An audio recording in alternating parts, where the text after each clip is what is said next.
Cool. Laughing all the way to the bank. That's almost 2 years version 0OID67.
Cool.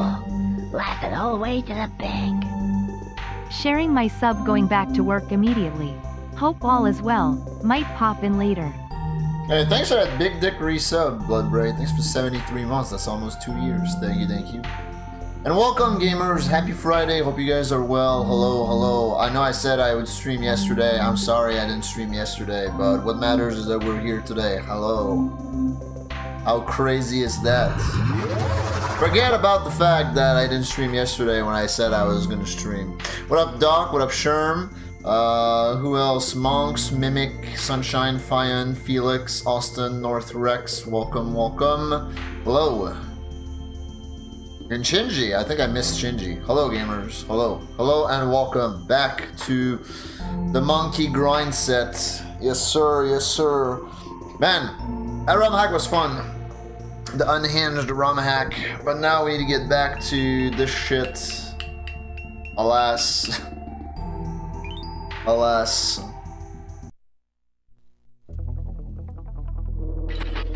But yeah, hope you guys are well. Happy Friday to everyone.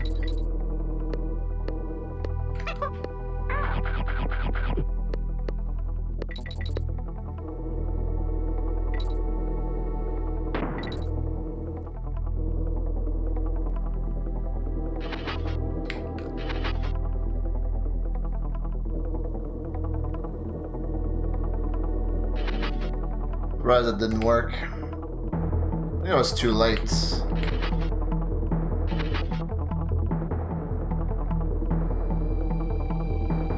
Okay. Double despawn. Cool t-shirt, yeah. I honestly don't even remember where I got, like, where obviously it's a GDQ shirt, so I must have gotten it at GDQ, but I don't remember which year the GDQ shirt was. But yeah, I was looking for something to wear this morning to go to work, and yeah, all that shirts. I have this GDQ shirt, and I also have the purple one. I think you've seen me wear the purple one a couple times on stream already. I like that one as well. I think that purple GDQ shirt is the one from. Is it the one from this year? It must have been the one from this year.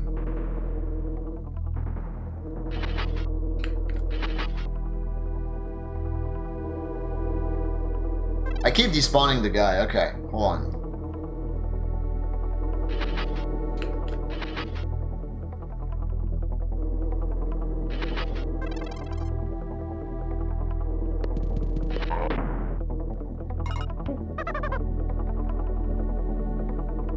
They're good, that is good, nice. Alright, see, first try. Never doubted, not for 1 second.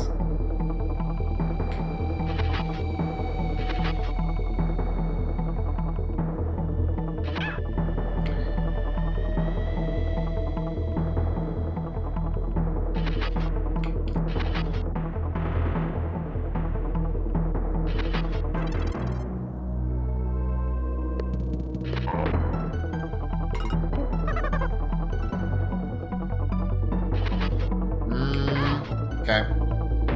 Still good.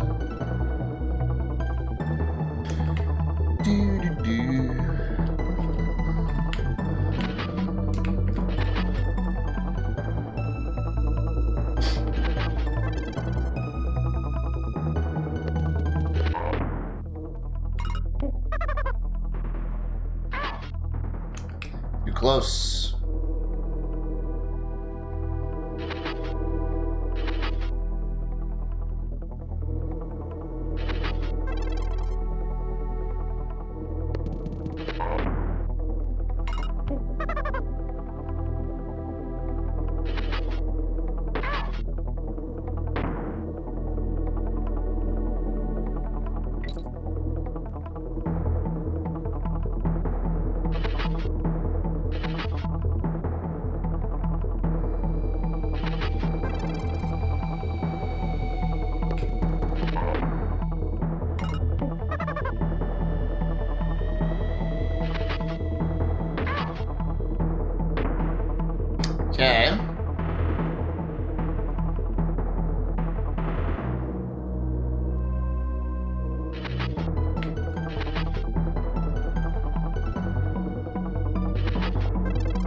there's no way that was gonna work. It was too slow.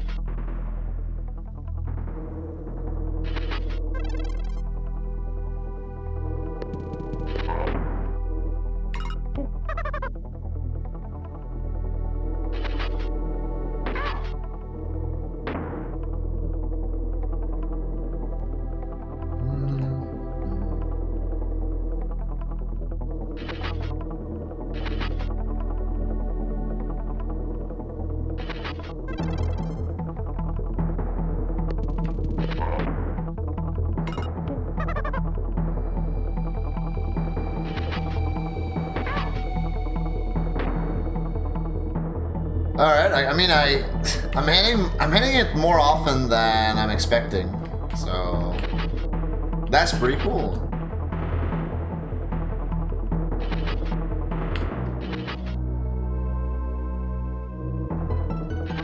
For not having done this trick in a minute. Okay, well, I guess I jinxed myself on this attempt.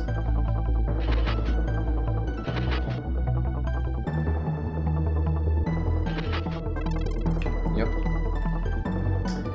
Definitely jinxed myself on this attempt.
Ow.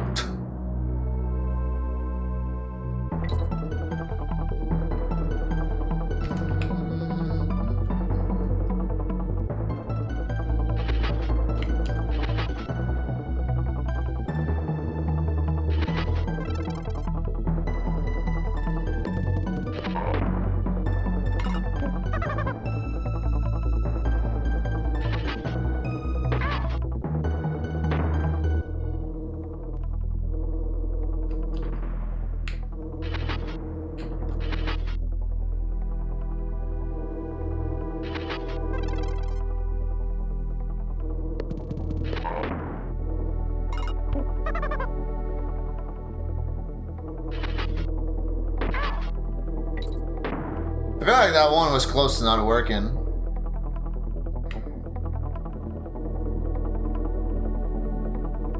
Little skull.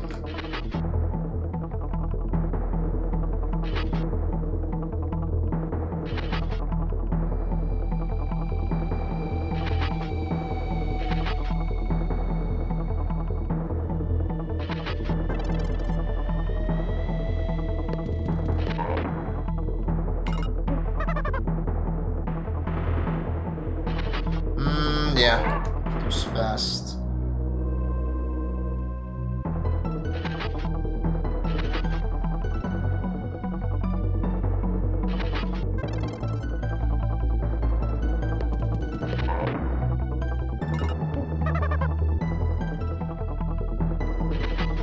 Fast again.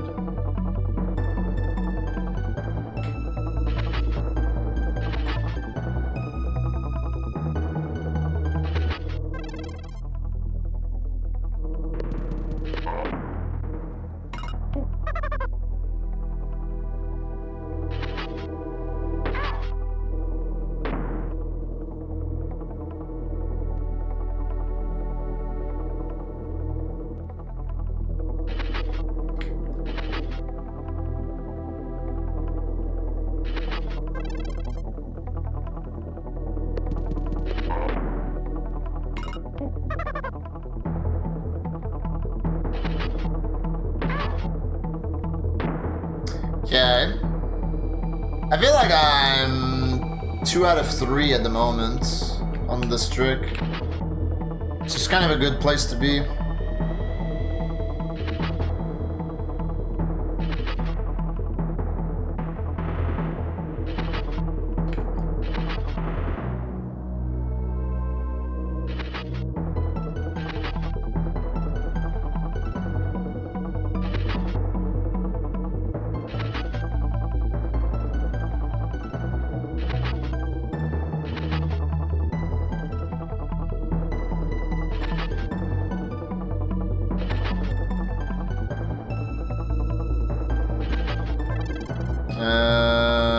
No. Too slow. What's up, Given?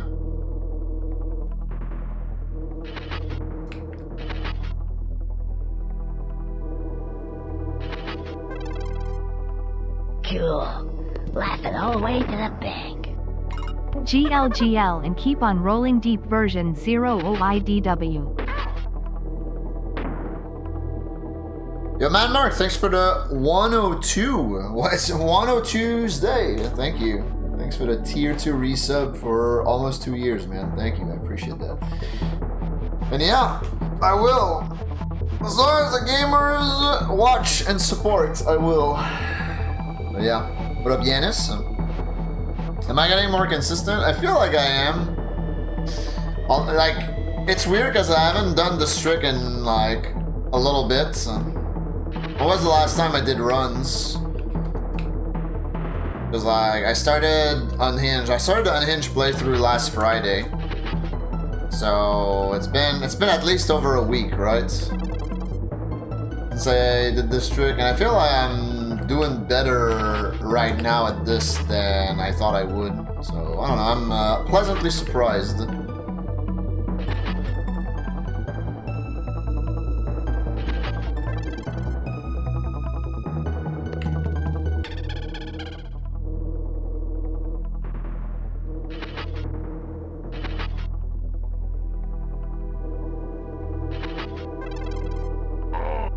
That was never gonna work.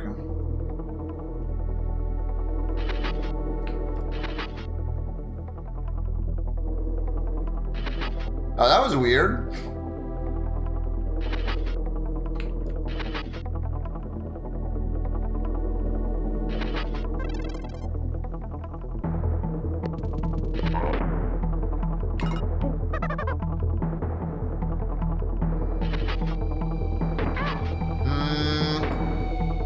Oh, that one worked somehow. That was close though. Very close not working.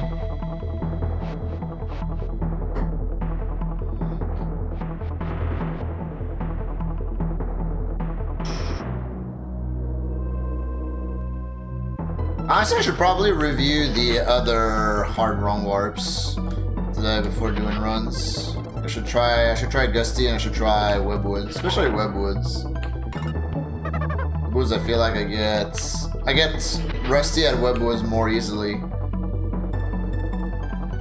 than the others. Probably because the setup is so fucking long. What's up, Anonkas? Welcome.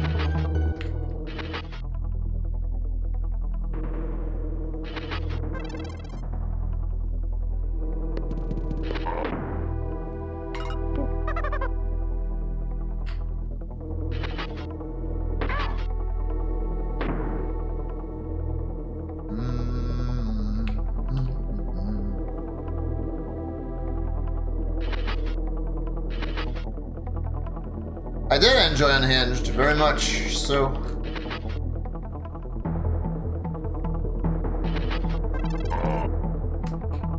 I'm kind of thinking about speedrunning it.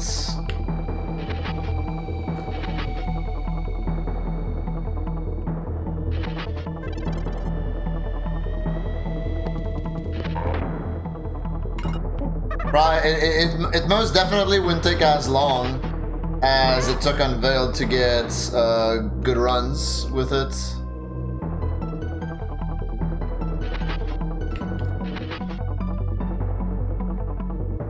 But if I do end up speedrunning it, then I'm gonna need Empty to tell me the sauce, the dev shortcuts. Maybe he won't, you know? That'll make it more fun. Yeah, no, I don't think so.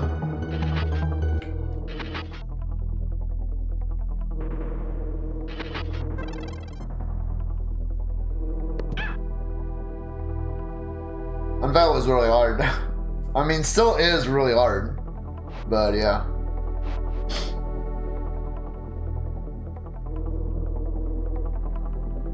I still wonder, like, how long the speedrun would end up being comparatively to Unveiled. It's another reason why I kind of want to try it out. It might be similar in times.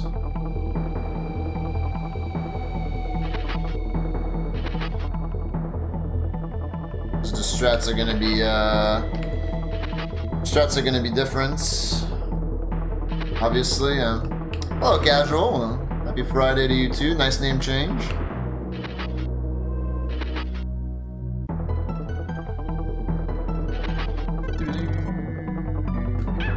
Well, I wasn't looking.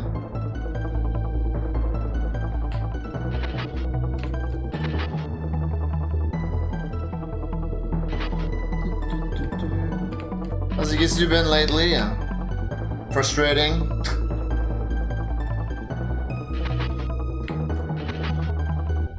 I am currently extremely jaded over running DKC2 because I despise this trick. The Ramby Rumble wrong warp. I despise this trick, and I personally think that this trick makes the speedrun much worse.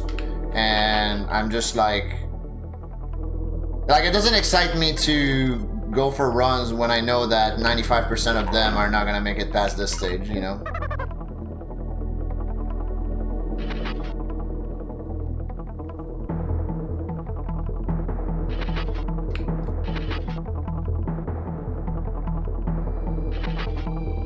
That's why the unhinged vacation has been nice.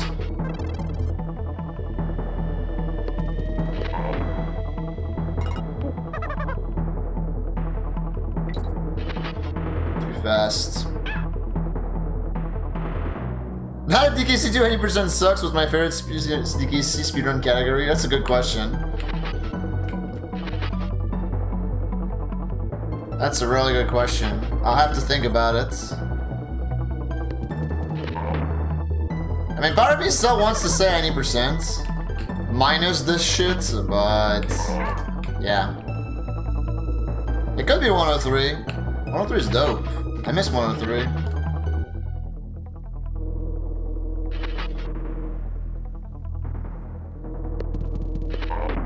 I've always been 103's biggest defender. Ever since I ran the category for the first time.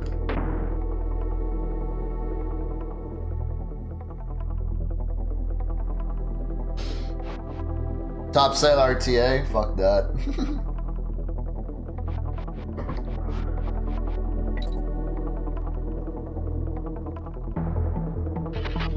Right, that might be nice as like, yeah, summer project, like you said. Do Unhinged for like a month or two. And then come back. Come back to the Ramby Rumble grind and still hate it. You know? Hey RBU, welcome.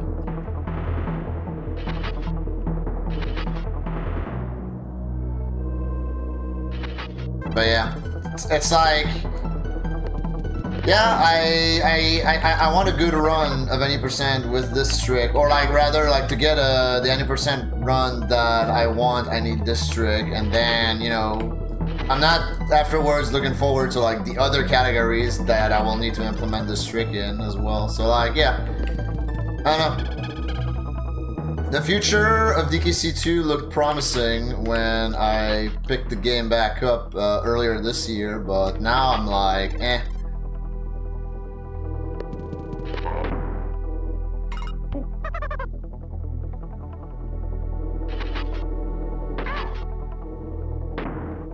And it's all because of this trick.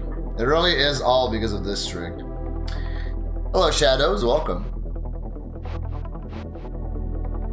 You said a random stage. Well, So here's the thing, right? About like when you said that, my mind immediately went to the day where I was like resetting almost every run to top silk because for whatever reason I couldn't get it. I couldn't get the sauce, you know. So that's why I thought you were making reference of.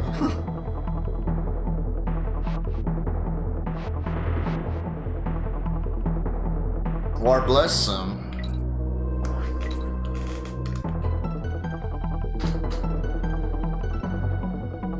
Warpless probably okay.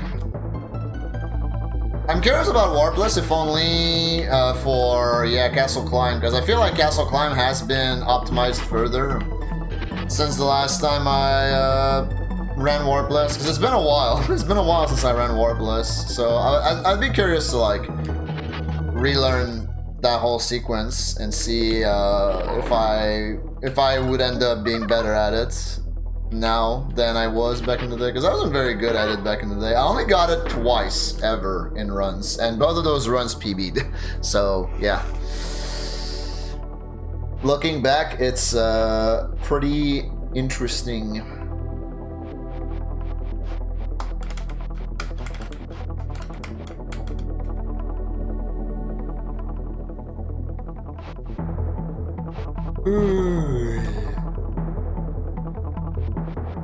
Yeah.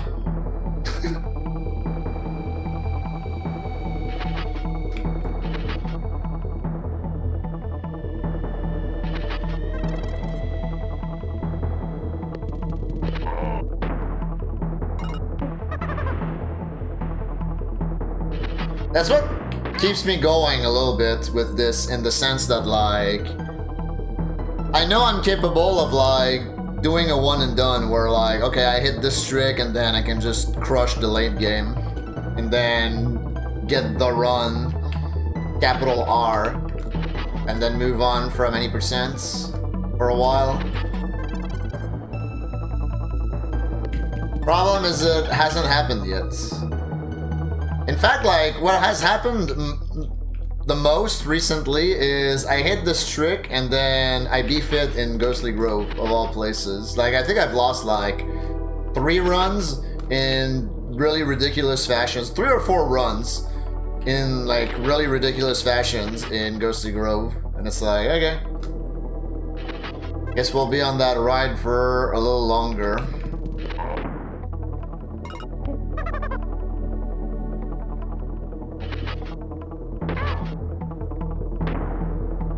Alright, let me go do Gusty now. Need to change scenery. Dang.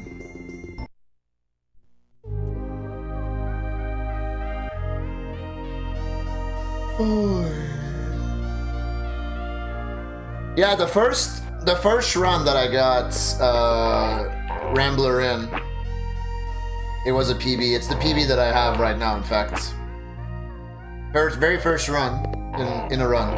Very first run with Rambler in a run. So that's neat. I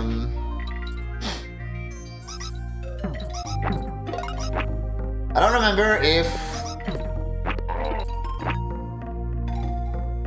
the first time I got Gusty. I guess it's been a while, right? It's been a while since I last grinded any percent. Wow, that's robbery. I don't remember if the first time I also got Gusty in a run and it ended up being a PB, but I would believe it. I absolutely would believe that. It might not have been 37 though.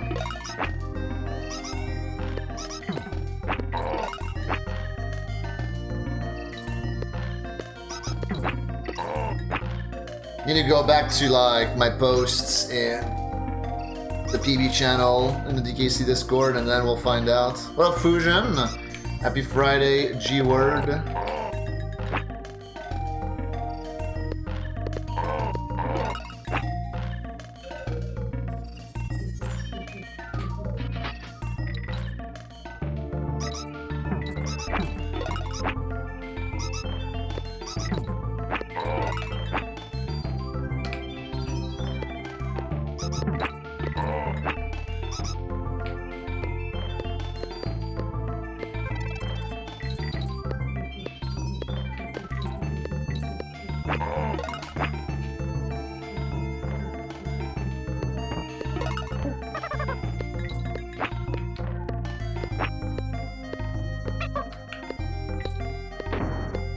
46.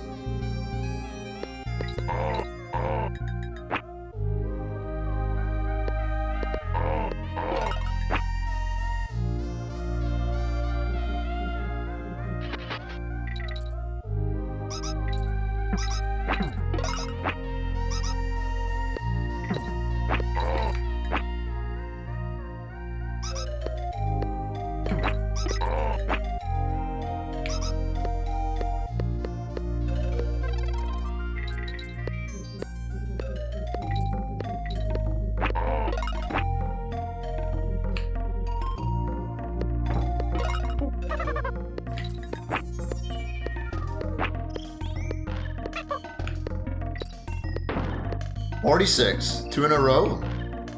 Massive. I need Mr. Beetle with me. This one is not gonna be a 46. Believe it or not.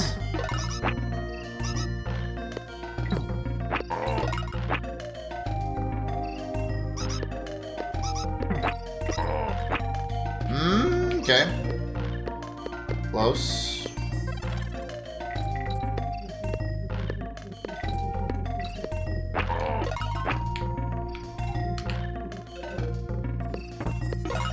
Three in a row though. I guess I will do Gusty until I screw up once.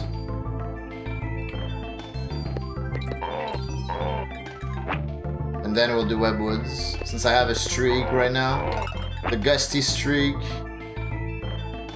Like the Undertaker streak at WrestleMania.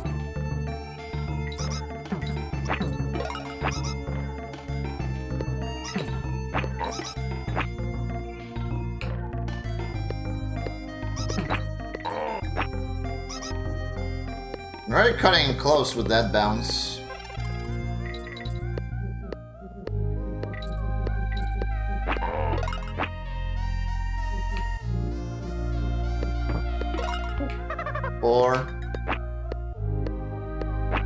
I remember when I couldn't do the trick to save my life.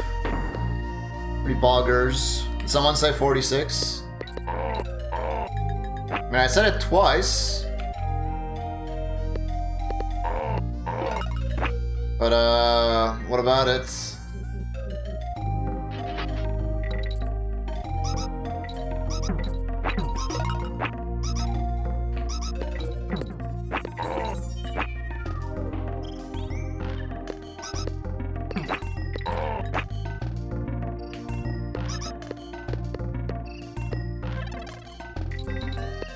Ah, it's a really lame way to screw it. Alright.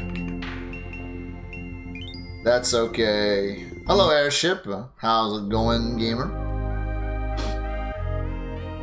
You recall when it was considered not RT viable? Yeah, I remember that too.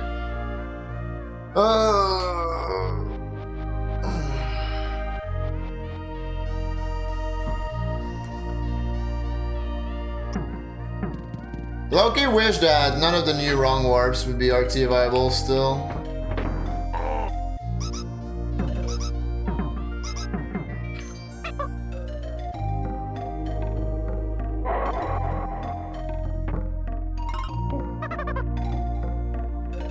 Like, call me a boomer if you want, but yeah.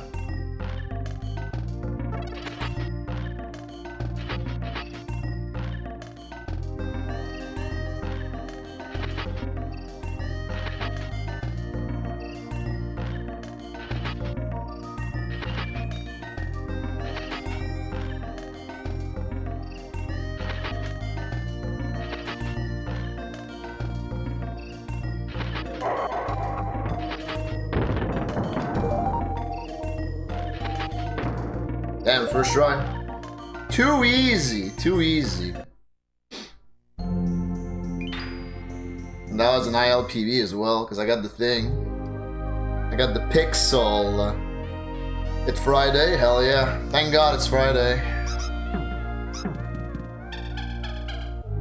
I asked for my Monday off, so I got a 3-day weekend. Woohoo!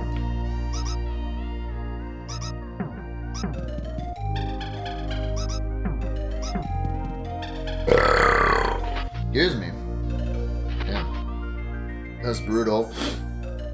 Time for a legacy, any percent? Meh.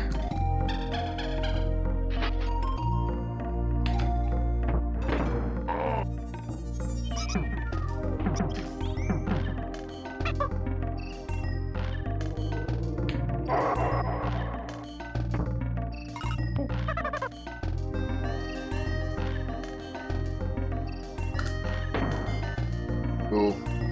Could be fun for like, you know, old times sakes, but I don't know if it would have much traction.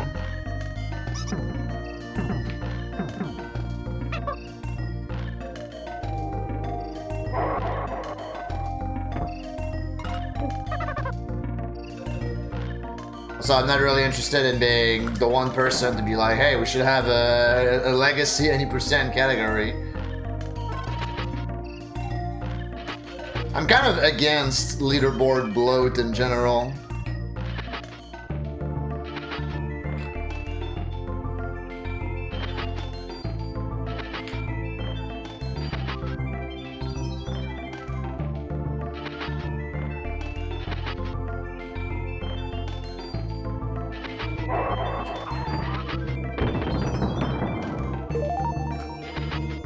Balls.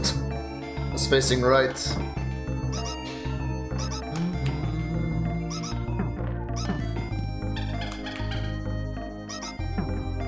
At least I remember how to do the strong warp. I thought I would be more rusty at the strong warp than I currently am, which is not at all, so that's cool. That's pretty cool. Yeah, only then, exactly. Like, gauge the interest and then make the leaderboards accordingly. After like enough people run it, but yeah, I don't know.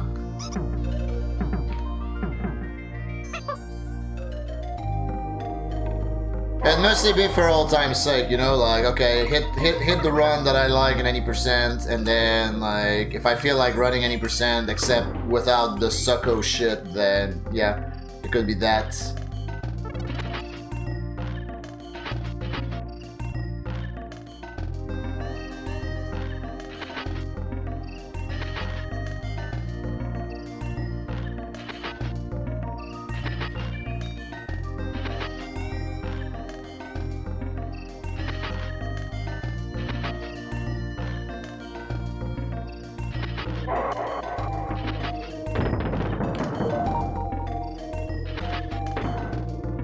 Nice. Alright. I think I'm good. Got another PB. Where to now? What could I practice? Windywell? Windywell's always a safe bet.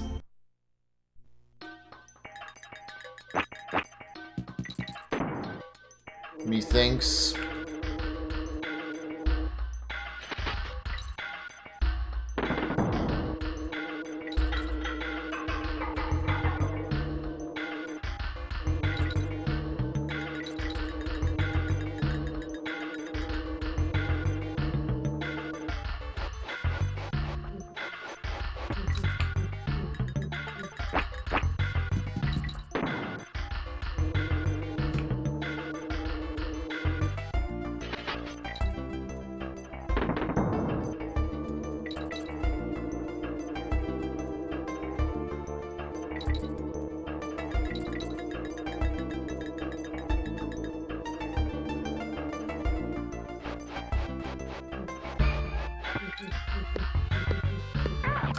No good.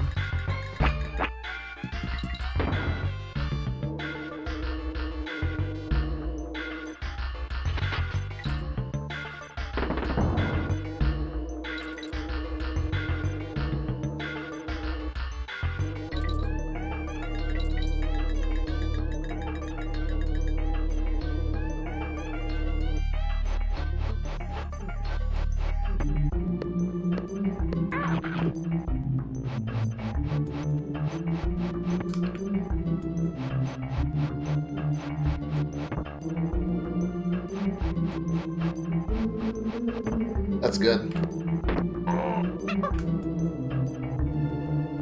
Doing the dong? Yes, sir. Every day.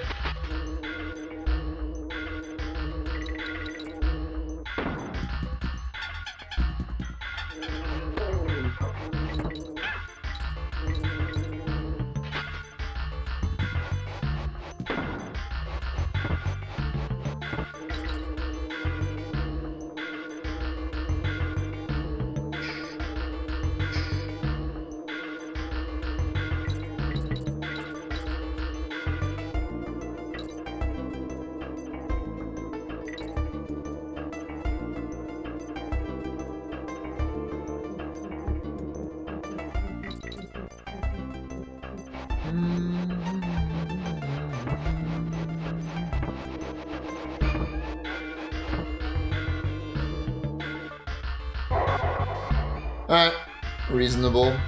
Okay.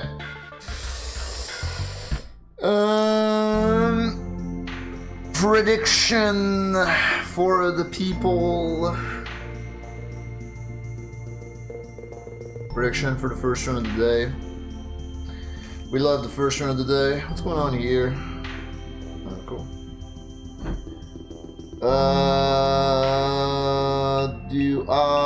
I mean, I guess I could do... Yeah, I could do sprint real quick. Whilst the people put their money in.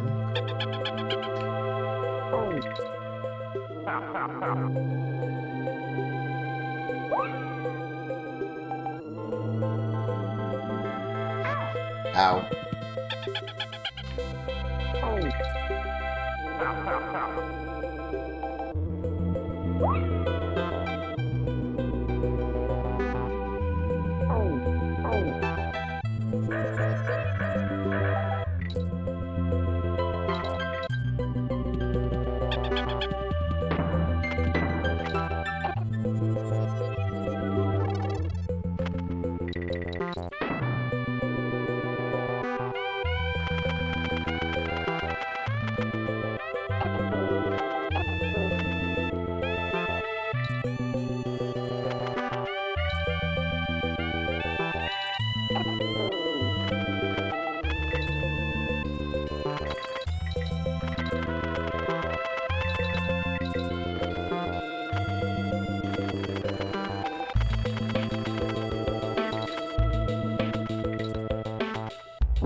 Okay.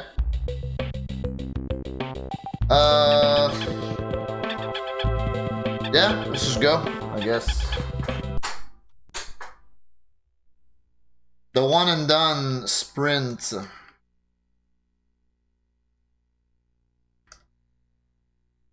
There you go. So, hello Ryan. Thanks for the good luck.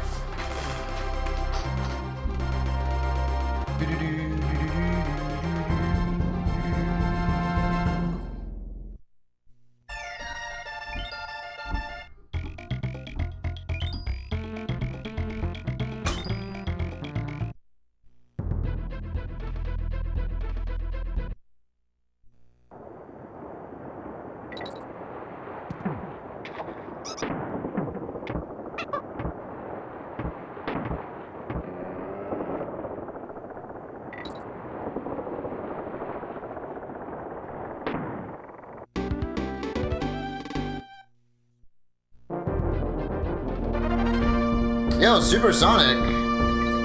Thanks for the big raid, gamer. Hope you're doing well. Hope you had a good stream. You guys are right on time for the first run of the day. Literally the first run of the day. Rolling in. What up, what up? How you doing? How are things?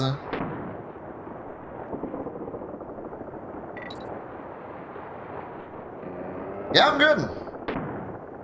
Glad that it's Friday. Happy to have a 3-day weekend lined up for me. Moi. Shit. Alright. First run of the day followed by first reset into first run.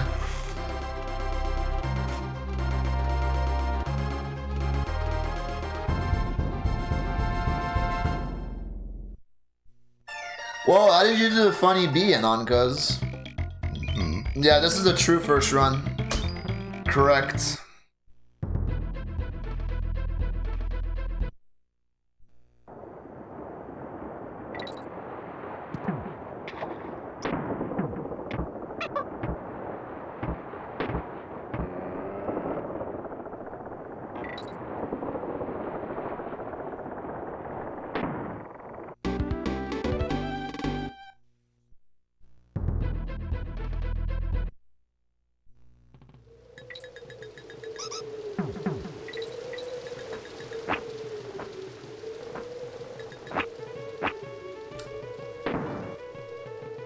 I am not. I was thinking about it, but then I learned of the GDQ dates. And I was like, oh, I literally cannot. Because I have prior commitments. For the second weekend, that is. Like, I could still go for the first weekend, but I think I'd rather just save $800.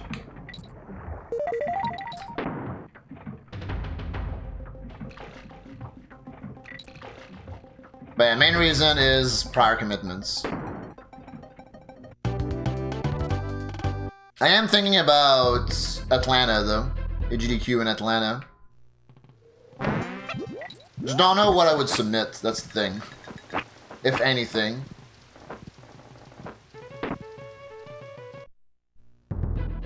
What up, JP?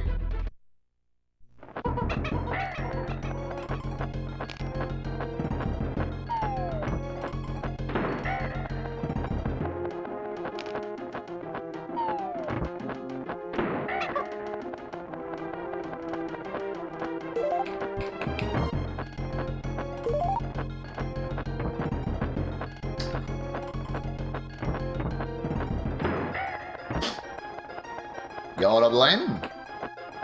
Thank you for hacking Ramby. Oops. Alright, this is slow, but because this is the first one of the day, I'll keep it going. And also because I got the fat supersonic raid.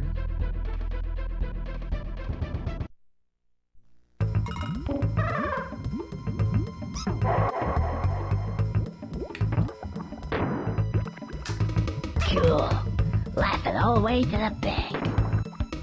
GL with the monkey Roland Jamer. Oh, thank you, Fun. I was gonna say that normally we pay the people on like the next crow after the prediction closes, but that's fine too. Thank you, man. Thank you for doing diligent work, mod work. Yeah, diligent mod work. Mod status. Yo, Desert, thanks for the 40 months of tier 3. Thank you so much. Appreciate that, gamer. Hope you're doing well. Happy Friday. Oh, you closed it during the fight. Word. Atlanta is a non-stop flight for you. From the West Coast? That's sick. I guess Atlanta is an international airport, right? So that makes sense.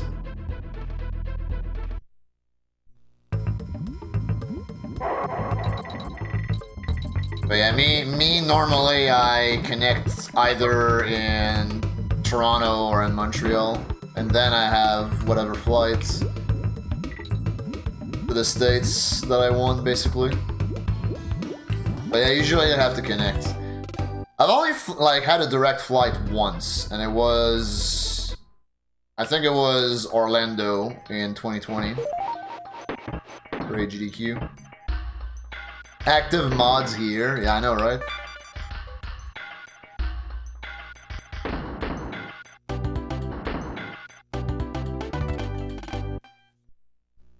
Yeah, I'm pretty good. Happy that it's Friday. Pew pew.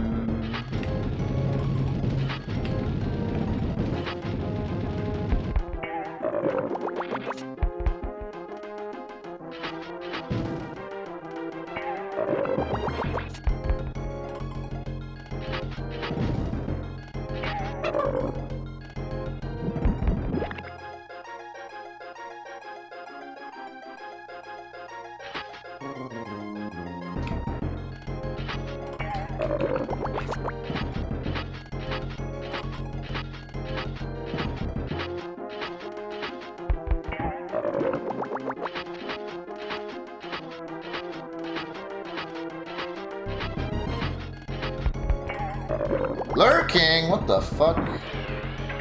Imagine lurking during the run.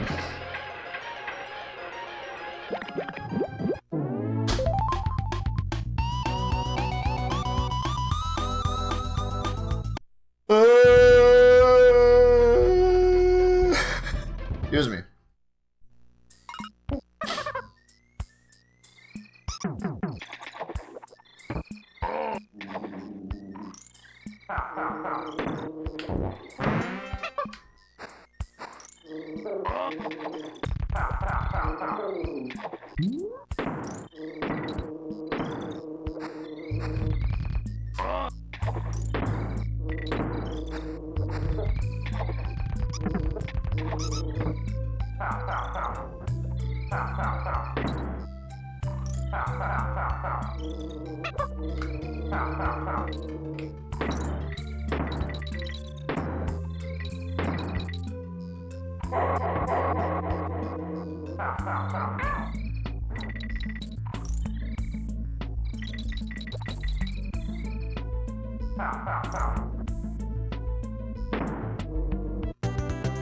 The first two notes of the chorus of Wicked Game by Chris Isaac. I have no idea what you're talking about, Airship. That was a yawn. At least I think that was a yawn.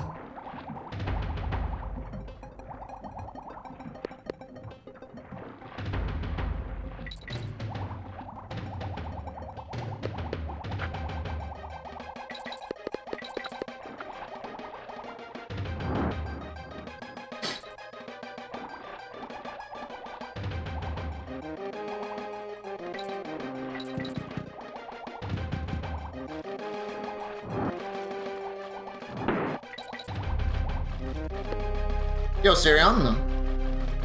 Doing pretty good. What's up with you?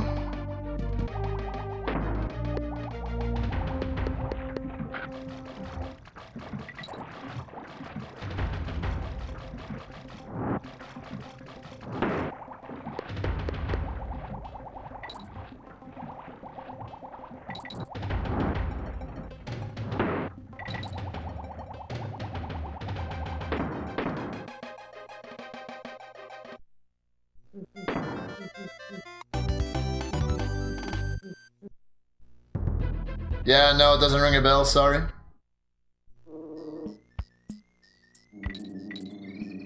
Maybe I have heard it, and I just don't know. I'm not familiar with like the title of the song, but from the lyrics, I'm definitely not gonna be able to recall it. I'm not a guy that listens to lyrics normally when I listen to music.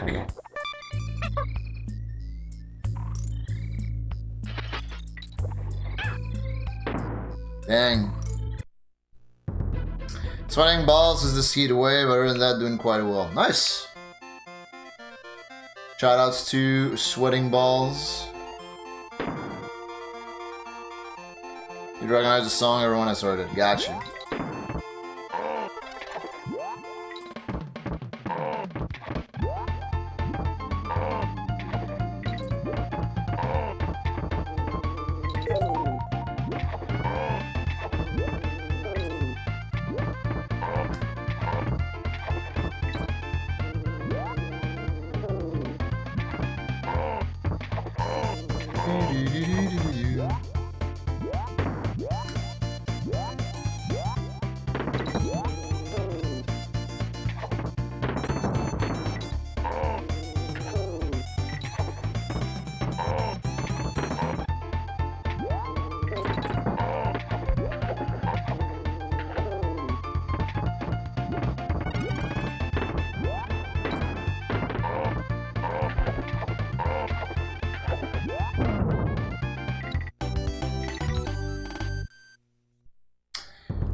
Summer in Canada so far, it's been pretty hot. This week is not too bad. Mostly because it's been rainy.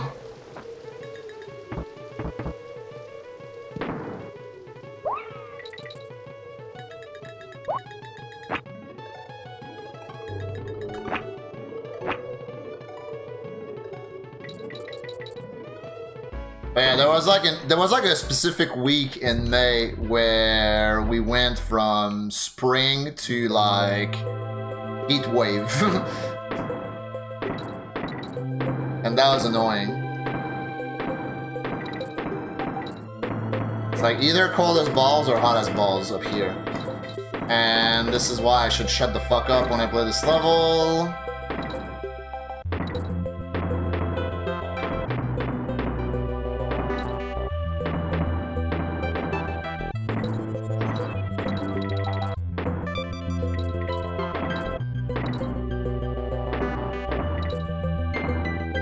Yo, Sir Dash. Indeed.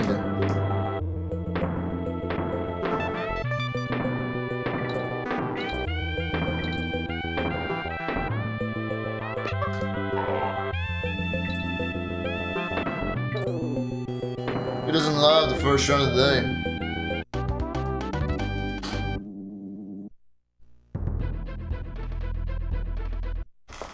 Yeah, dude, that was a lot of work, but also, like, I should have bought my potatoes already peeled and cubed. I really should have done that. But it was kind of a last-minute decision, last-minute call to make poutine for the kids.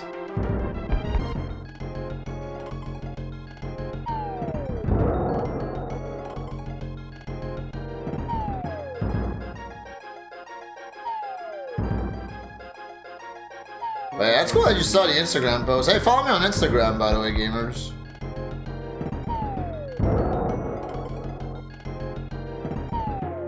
What's up, Void Fan Girl?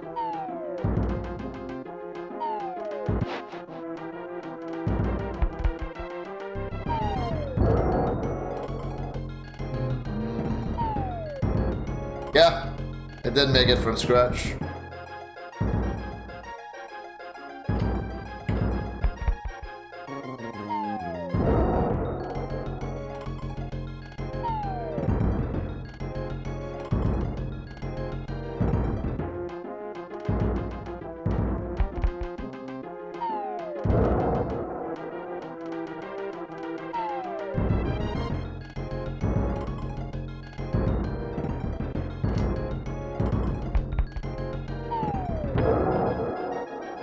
Because, yeah, turns out peeling and cubing potatoes is a lot of work. It's a lot of work, and you have to peel and cube a lot of potatoes to feed as many kids as I fed on Tuesday.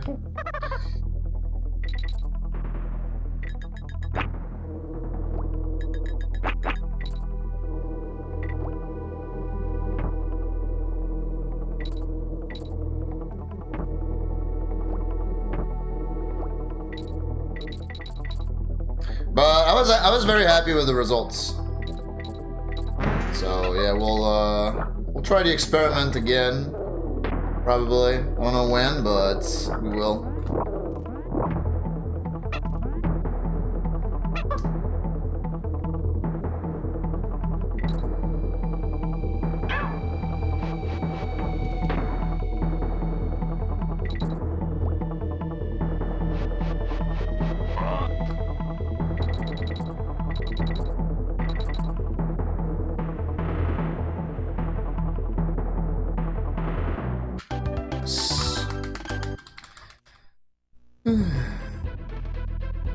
Oh, no, yeah. I specifically made it a point that I didn't want to buy frozen fries.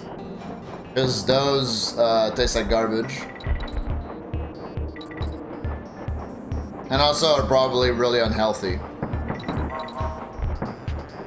Like, I really wanted to make my potatoes in the oven. I wanted to make oven-fried potatoes.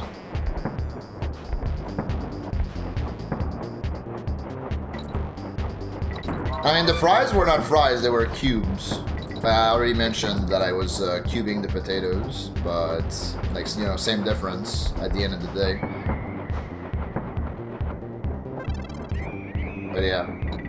I'll just buy the potatoes already cubed, and then I can do whatever I want with them afterwards. But, like, yeah.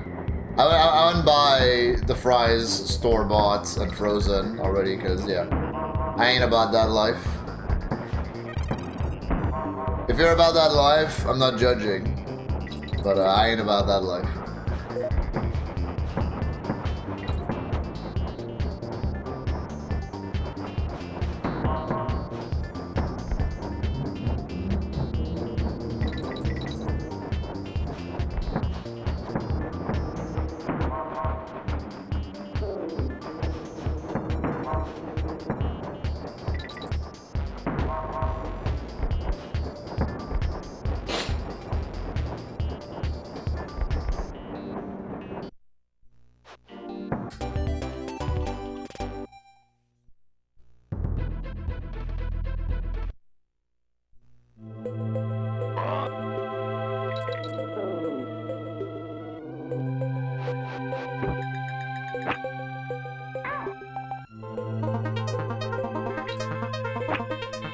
interesting.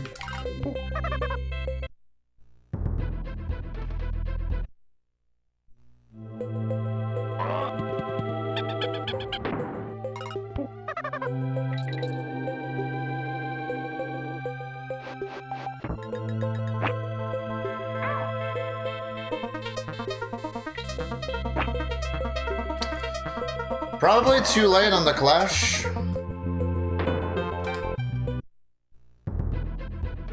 Yeah, I heard good comments. I heard good comments on the final product.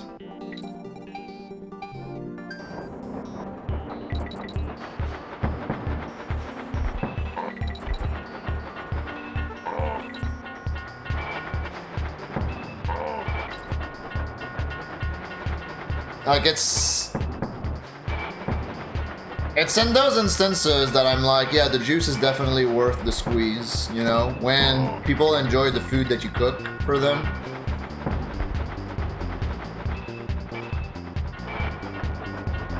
There's no better feeling. As a cook, that is.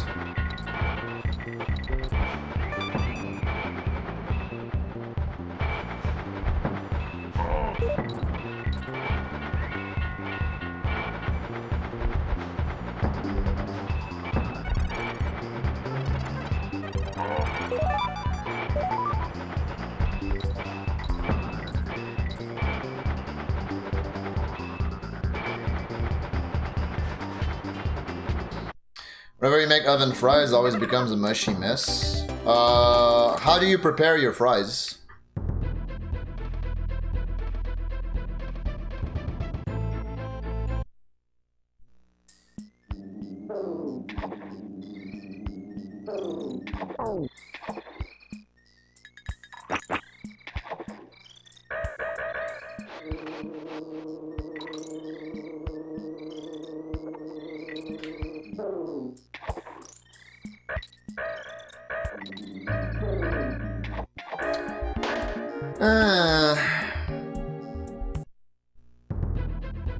I had the same thing happen to me recently. Like, this is not the first time I made that mistake in Mudhole. It's quite annoying, but... I mean, I pressed the button. I don't know what... Like, I don't know what else the game wants from me. Like, I pressed the button.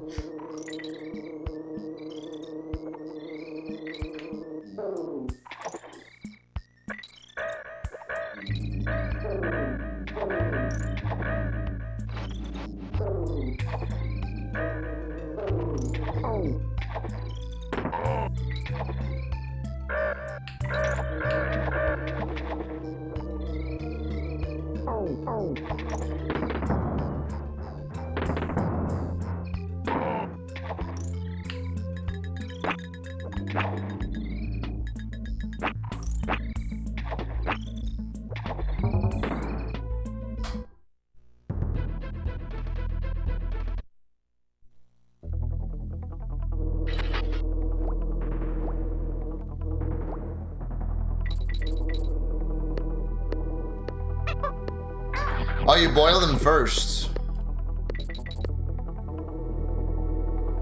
I never use sunflower oil, so...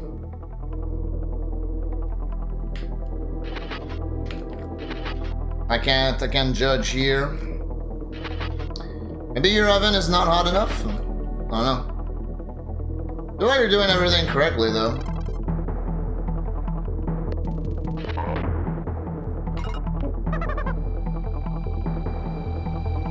That's too fast, yeah.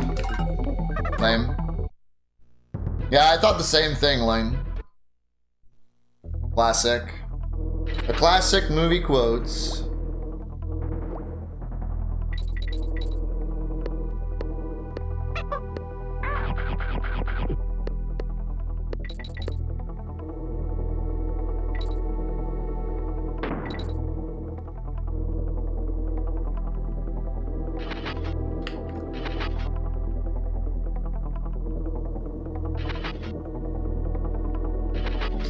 Dick.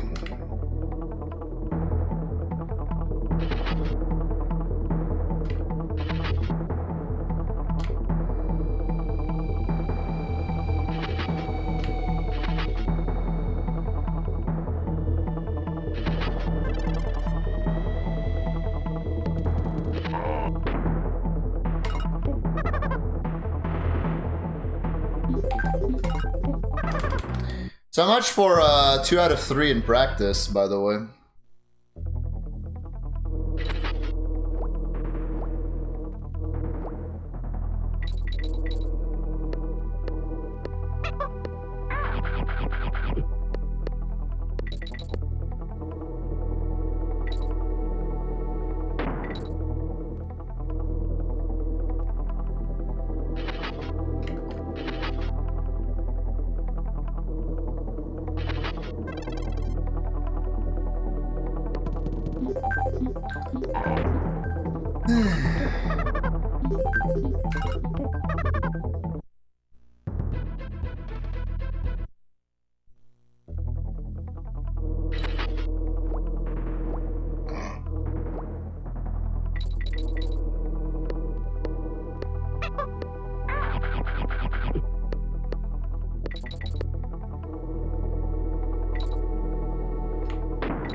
I don't think that was working.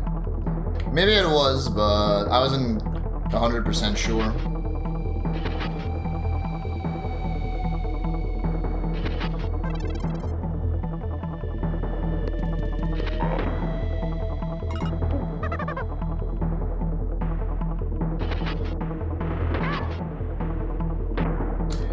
There you go, first try.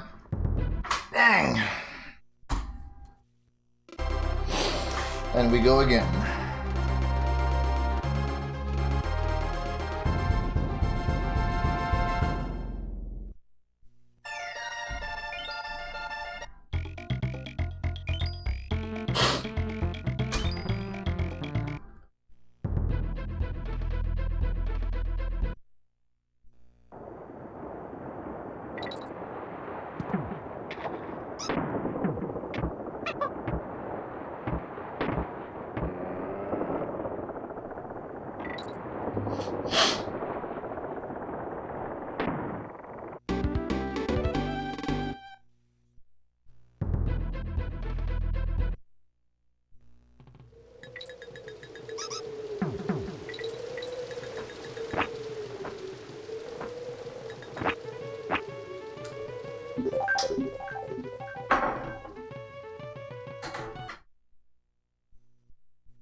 Excuse me.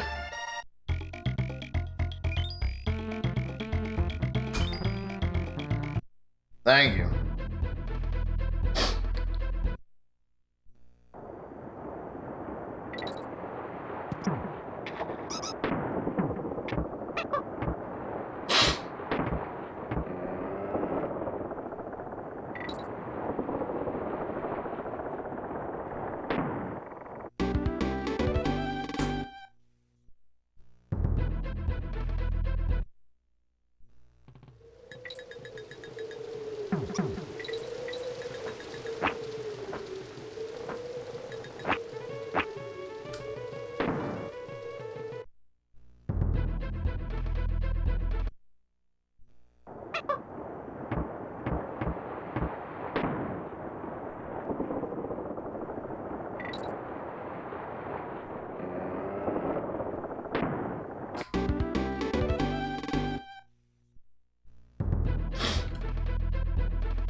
Another 2 faker. I mean, I guess. As long as I had the 2-1.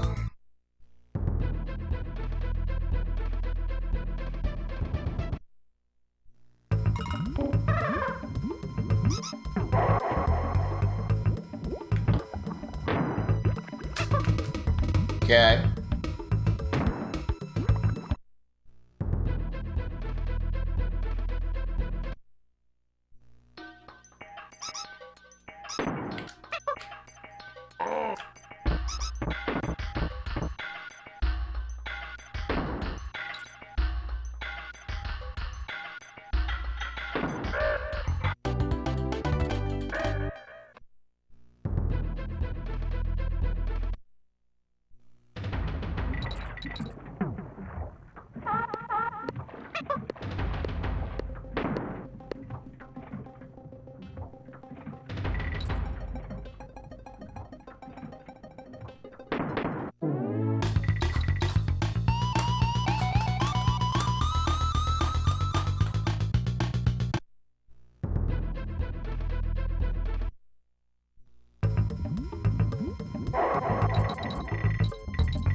Epic.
I'm pressing the button, game. Like, what do you want from me?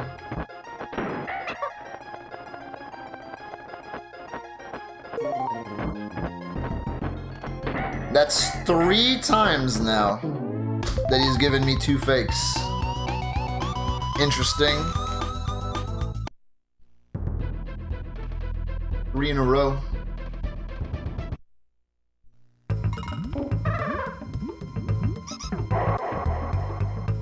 It's a bonk, yep. Okay. Like, I guess I keep it going. Why not, you know?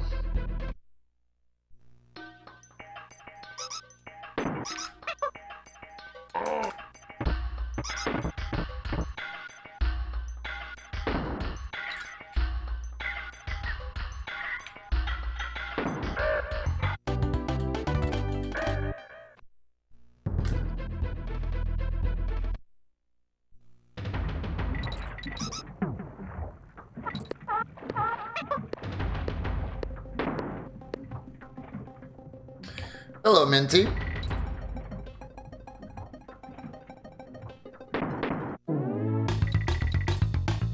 Welcome.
Really?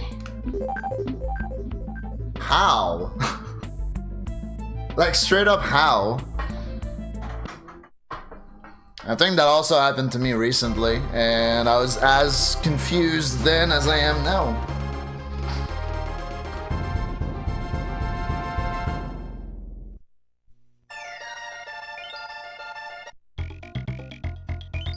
What's up, Rishari?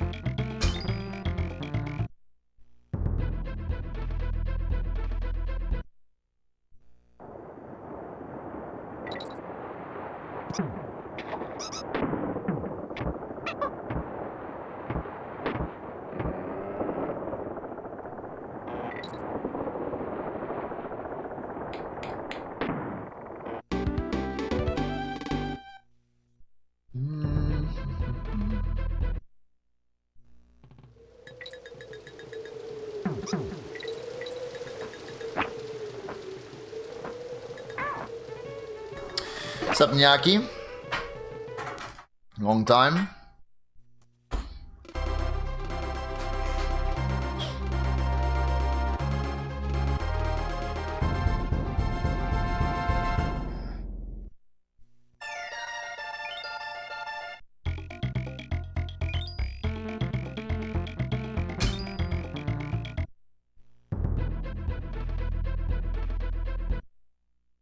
This one's the run.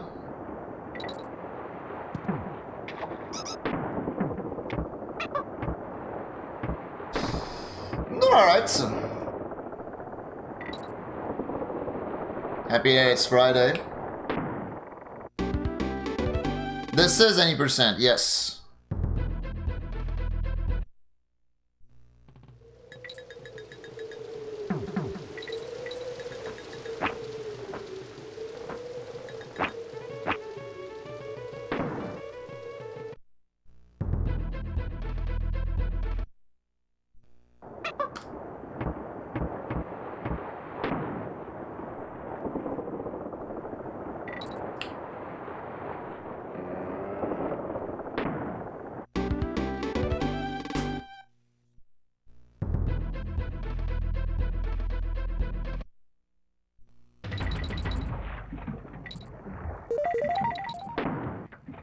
You're a casual player, you love this game? Hell yeah. I also love this game. Yeah. If you like Donkey Kong, you came to the right place. Welcome.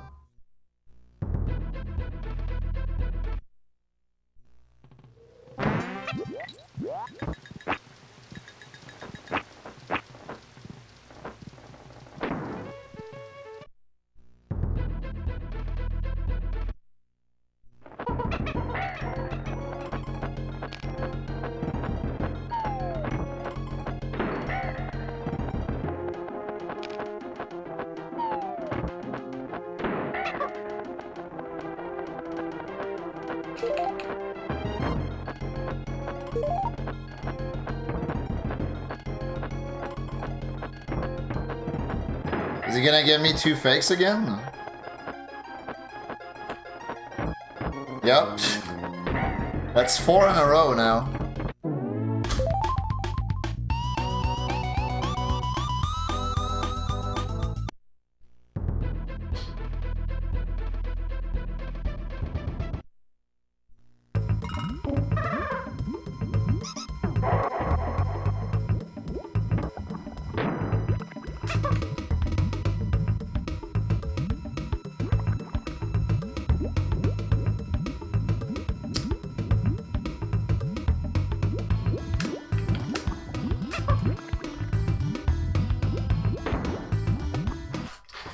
Interesting. Maybe I didn't do a max jump? I don't even know. I don't even know what happened. Now I did throw the girlfriend, but I guess I didn't throw her high enough or something.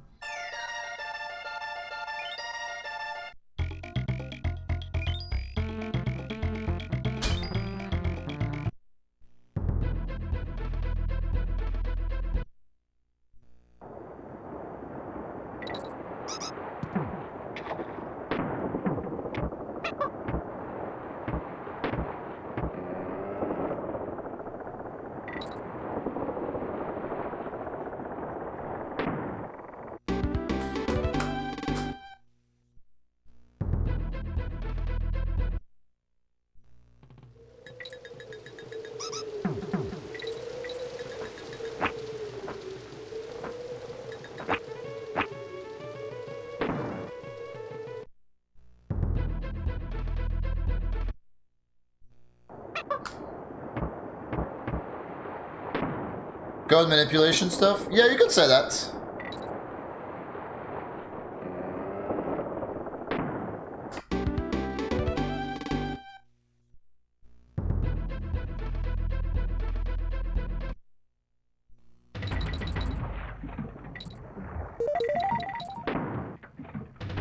what we're doing essentially is we're creating a null sprite that has the same ID value as what is used to create it. And then using that you can trigger wrong warps. And also do other wacky stuff. Interesting. I've said interesting a lot so far today. Can't help it. The mistakes have been interesting.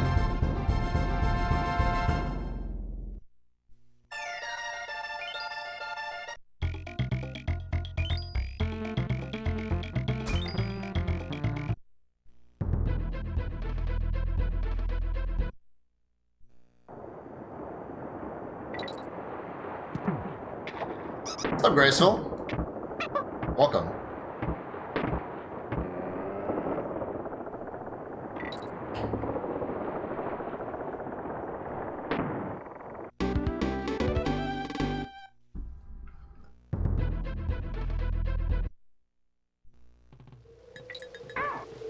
Nice.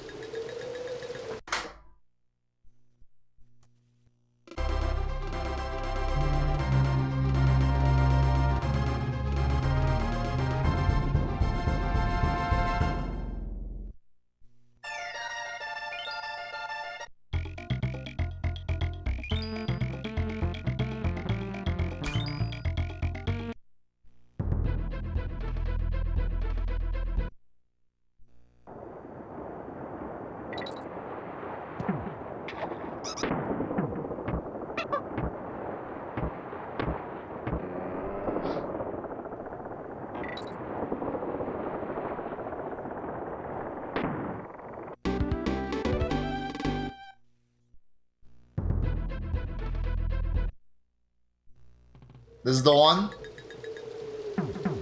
This is a run at the very least. Whatever happens, this is gonna be a speed run of Donkey Kong Country 2. Diddy's Conquest for the Super Nintendo. Congrats on 5-inch or Graceful. Yo, what up, Smirk? Dog, I went for a walk last night and it was fine. And then, like, the last 10 minutes of that walk, I was being hammered down.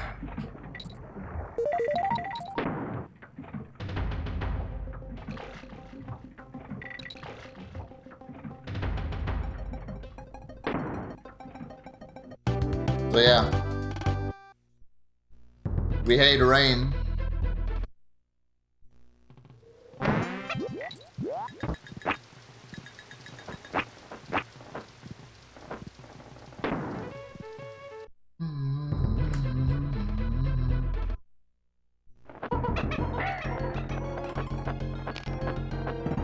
The game gets confused. My favorite explanation.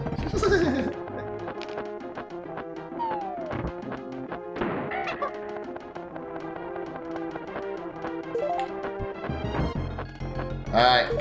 Here we go. Another 2-faker from Crow. Oh, never mind. We broke the streak. Cool.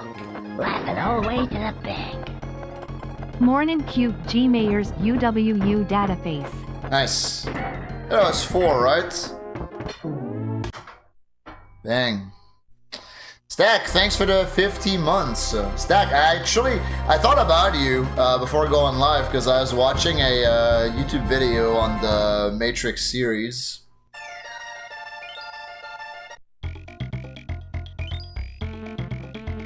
Five-inch perfectly acceptable. By whom? Introduce me to those people.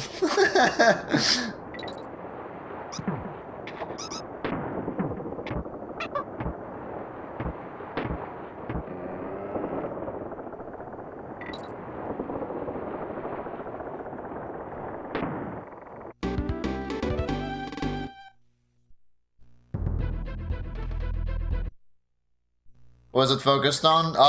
Just a movie retrospection. But they also, like, the video also covered the Animatrix and Matrix video games, and also covered the MMO that you showcased at Voidathon. And I was like, oh, okay. Apparently, like, the Matrix lore is intertwined amongst all of the entries.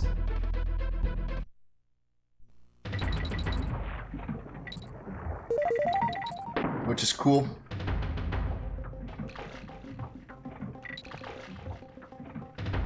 You never watched the new one? The new one is... yeah.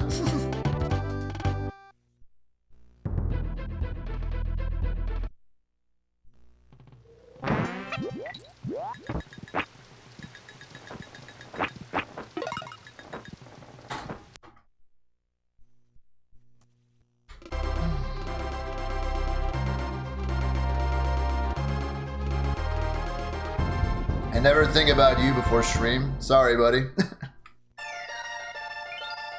If you give me $10,000 right now, I might think about you next time I fire stream up.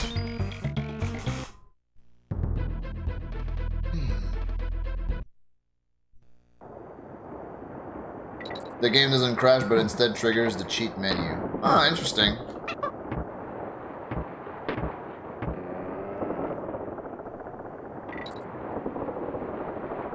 Forgot it happened. I was like, I watched the video and I was intrigued to see what they would have to say on the last Matrix movie, because, like, I had forgotten a lot about what happened in that movie, and somehow, like, they had a few positive things to say about it. Essentially, they were like, yeah, like it was trying to do this and this and that, but like, cinematically, it's not a good movie, but like the themes are pretty interesting to think about.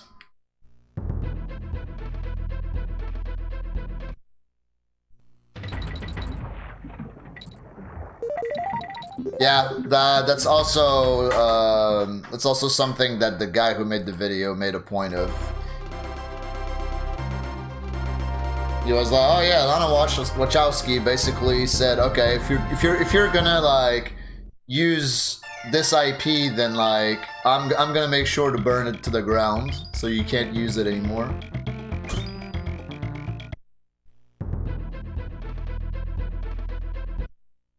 Also, hi Bram, thanks for the 50 streak. Thank you. Hope you're doing well, gamer. Happy Friday. What up, Actuarist? Welcome.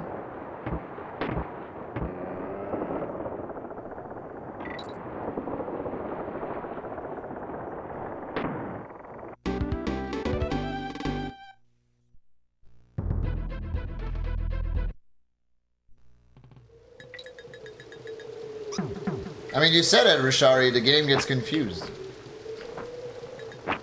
Especially in Castle Crush. I do wonder why that stuff happens in Castle Crush, though. Why is Castle Crush the most broken level in DKC2?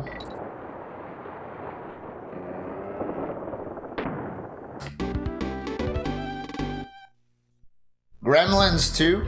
Was Gremlins 2 really bad, or what?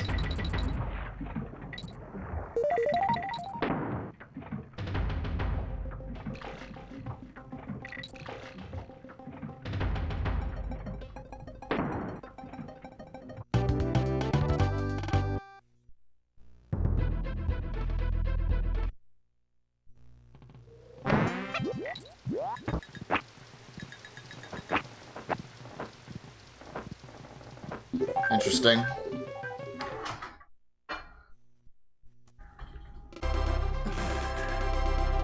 They could have stopped after the first one? Yeah, absolutely. I mean, the first one is still one of my favorite movies of all time. Easily top 5.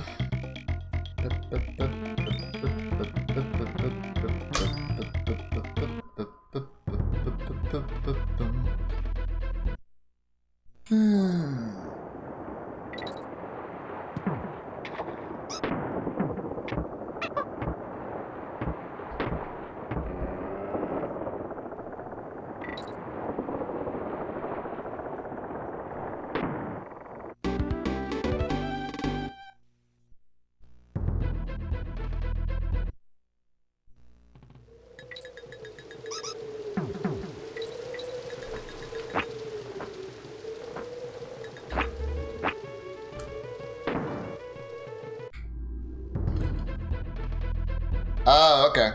Because I watched the movie as a kid, but I really don't remember much of it.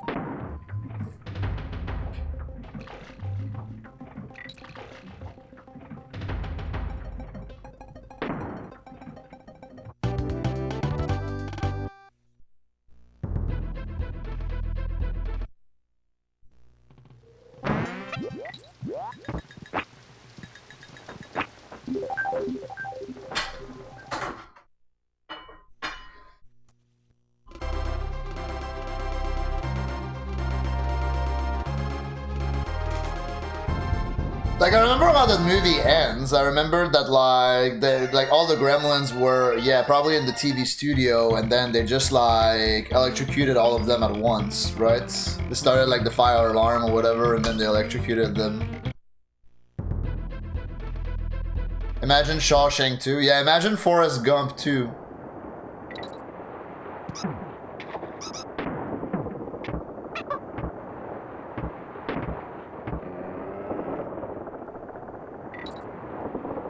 Cool. I don't know, like... Laugh it all the way to the bank. Higgle. I agree that some movies should never have sequels.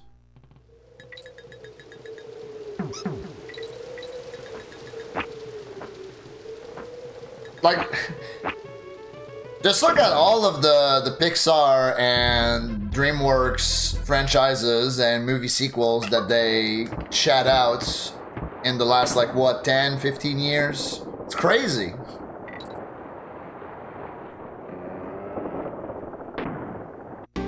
Like, why? Thanks for the 88 months, bro. Appreciate the resub.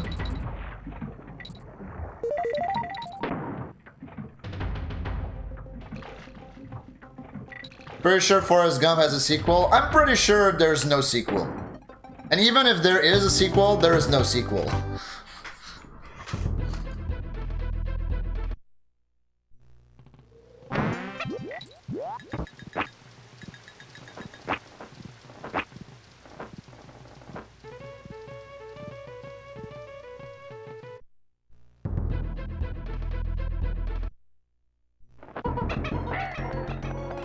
The author wrote a Forrest Gump 2 after the movie.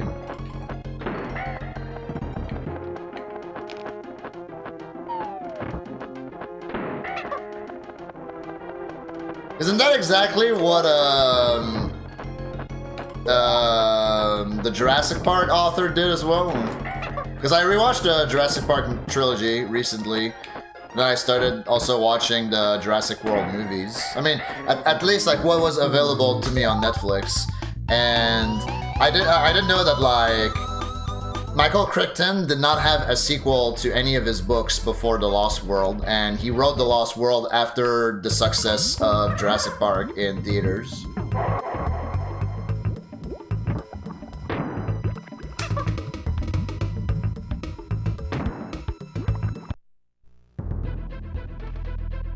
Somehow Jenny returned.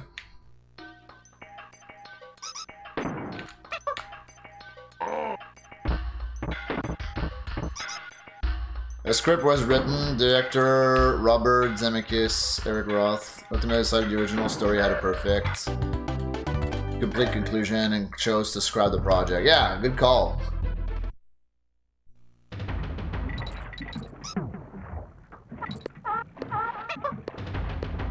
That would have been a terrible mistake.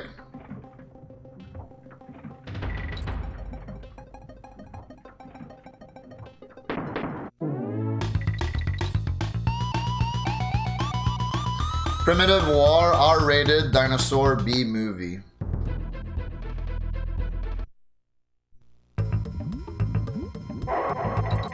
Listen, I like the Jurassic Park 3. I talked about this the other day. I like that movie. It's probably like my most toxic trait, you know? fact that I like that movie.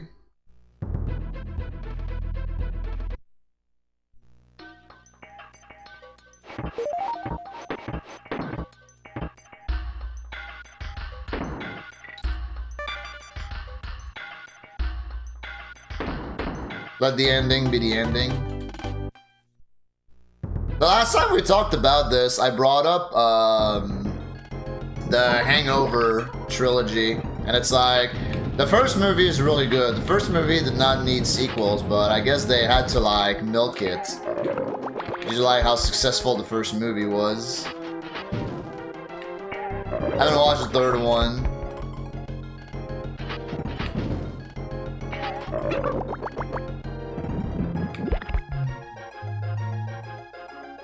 You watched the third one in the cinema? Huh.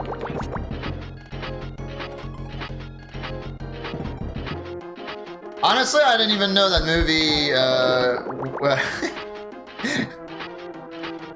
didn't even know that movie was in cinemas. Like, in my mind, it was like a direct-to-VHS movie.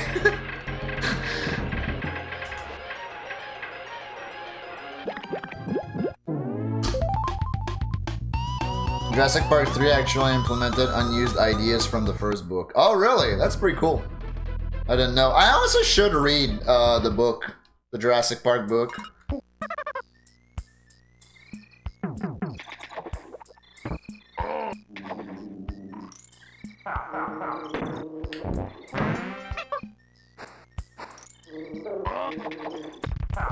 My favorite DKC2 level. Haha, funny. I see what you did there. Tabarnak de calice de Christ, de tabarnak de vidange, sale de calice.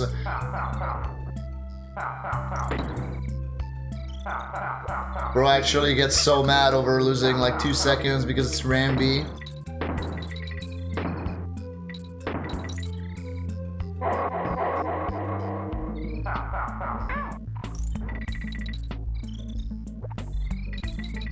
G.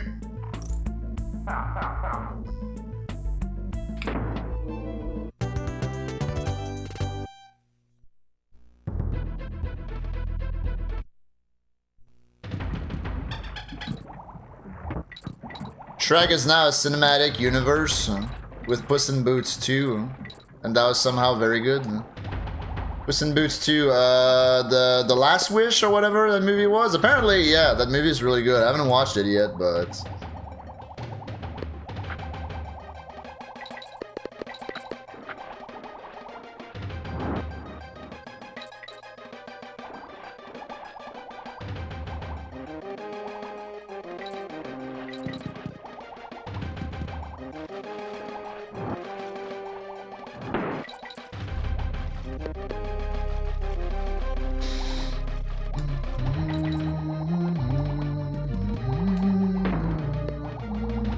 What's up, Liam? Jamer, Liam, Atlas.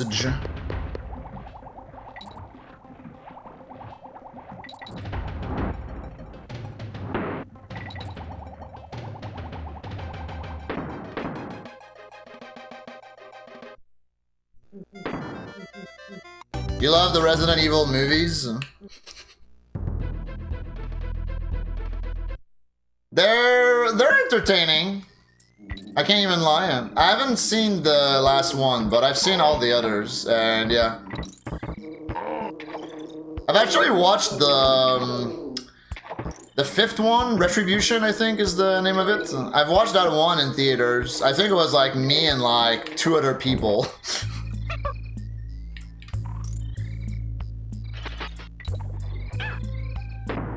It's kind of goofy.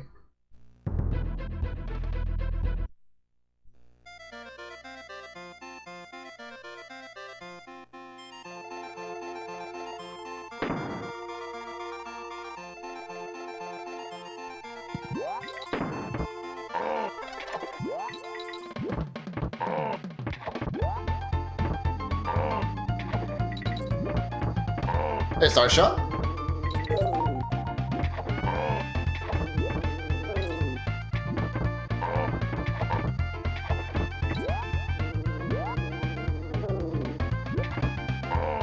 I mean, I can't even like call myself a Resident Evil fan, right? Because I've only played like one Resident Evil game.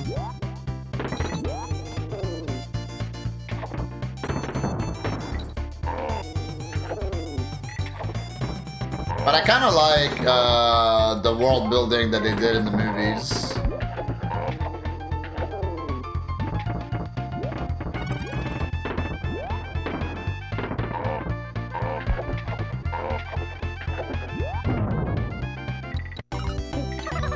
Yeah, the first one's probably the best one.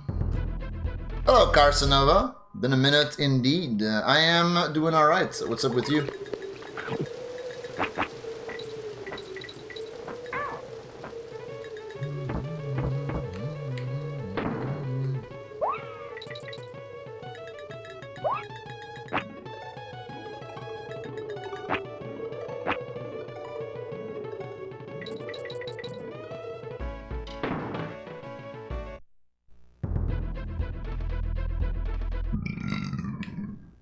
Yo, what's up, Cobain?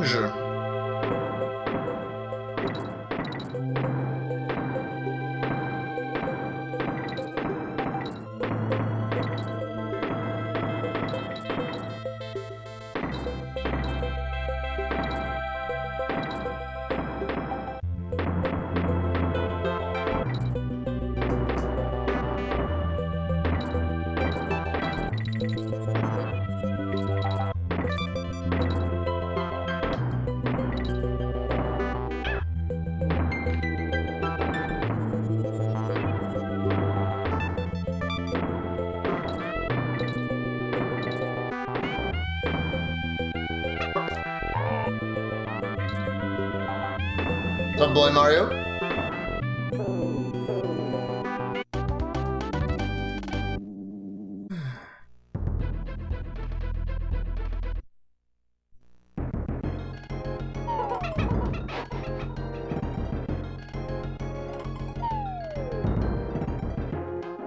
TMNT, oh man. Never forget the TMNT movies by Michael Bay.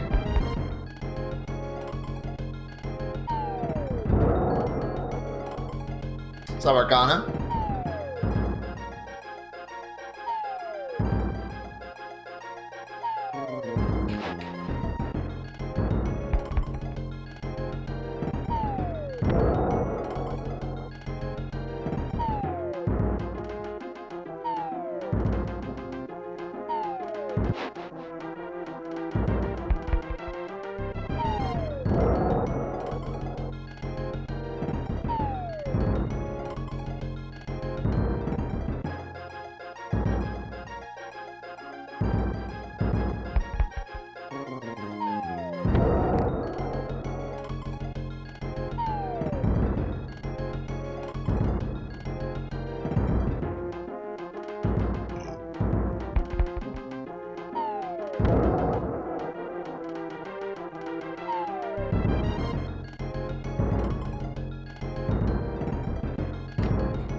One is Resident Evil, the other is Final Fantasy.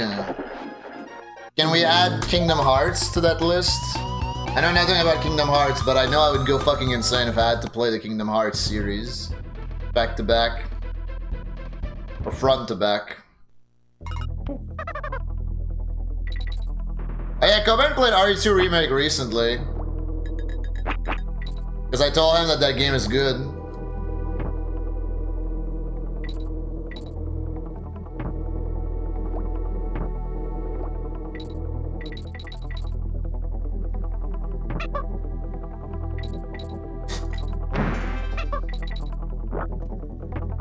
Of course I wasn't lying. I don't lie. Also, I have good taste in video games. And also, I'm not picky when it comes to video games, but like, when I like, don't like a game, or when I think a game is shitty, that's because it's really bad. You know? Like, even I have positive stuff to say about Donkey Kong 64, and I shat on that game for like a decade.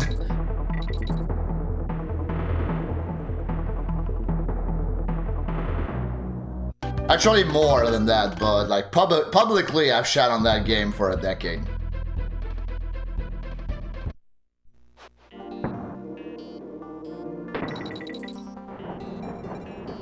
Smurf rerun, that will cost you.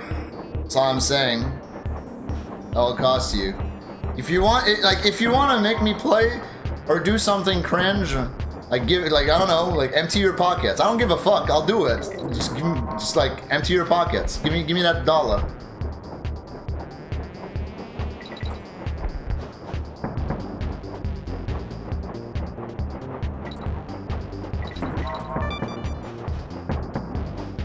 Did I finish the Smurfs? Yeah, I did.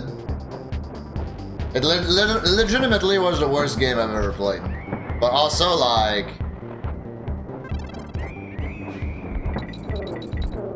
I did things that made that playthrough way harder than it should have been. Like, you know, the fact that it's a PAL-only game, and I played it on NTSC on my flash card because I didn't want to play on emulator. That created interesting things. That made for interesting things on screen. There's textures not loading.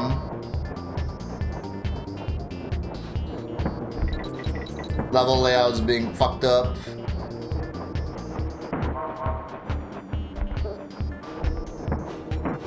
We should play Goof Troop. We should play Goof Troop. I've played that game before, solo, but I'll do it again with Cobain.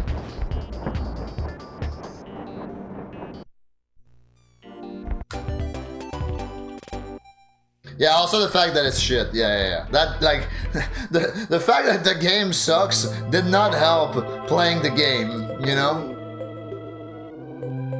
True and real.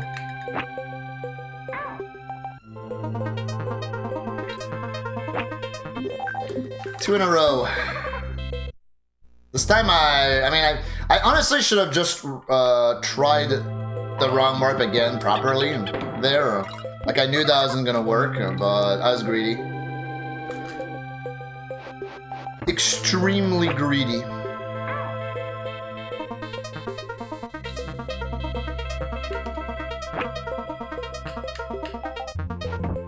There you go. Yeah, that's what I should have done.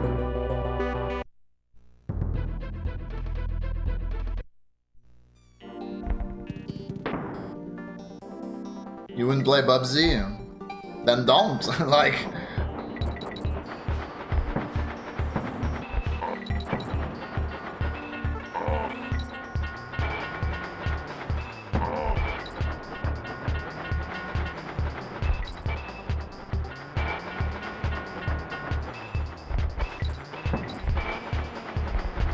I think I asked him that question the other day.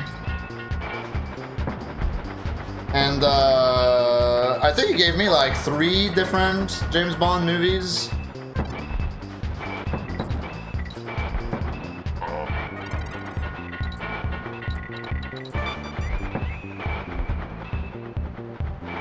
Yeah, what up, Annie? My personal favorite is Casino Royale, but I've also only watched the Daniel Craig Bonds, and I've not even watched all of the Daniel Craig Bonds.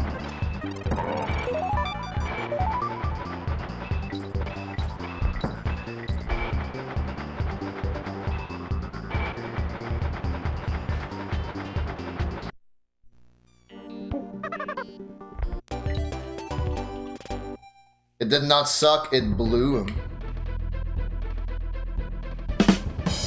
Well done.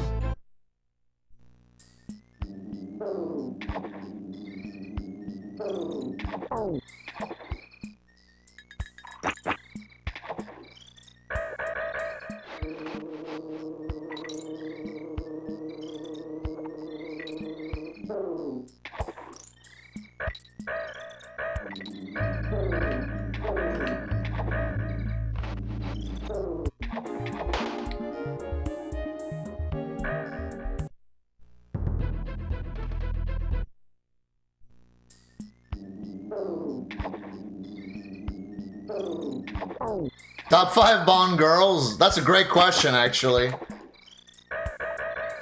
Alright, Cobain, it's time to flex your Gooner card. Do it. Your Gooner license.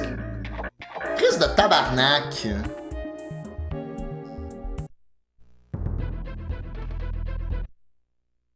Evergreen. Hey, there's a reason why Casino Royale is my favorite Bond movie.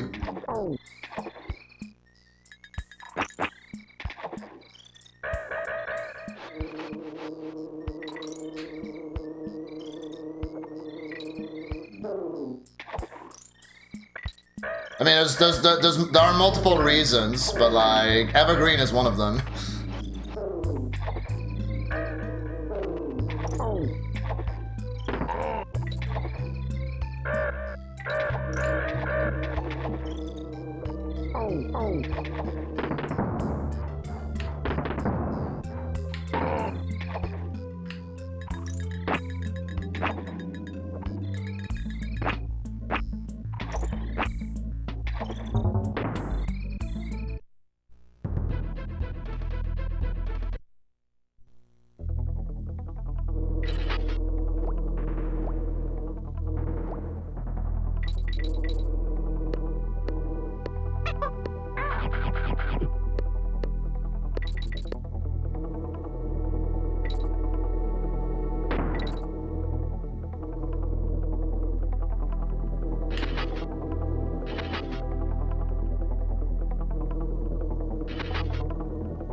Dang, first try.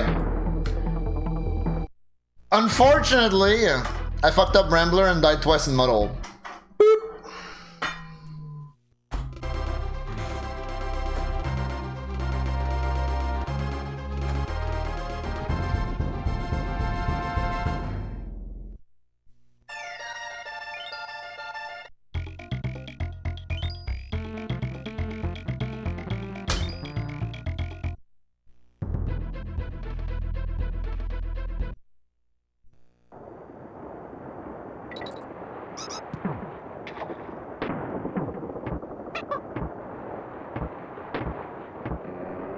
I'd suck down a bad fairground corn dog that's 90% grease and do it with a smile. Cobain overtook Basement's account, confirmed.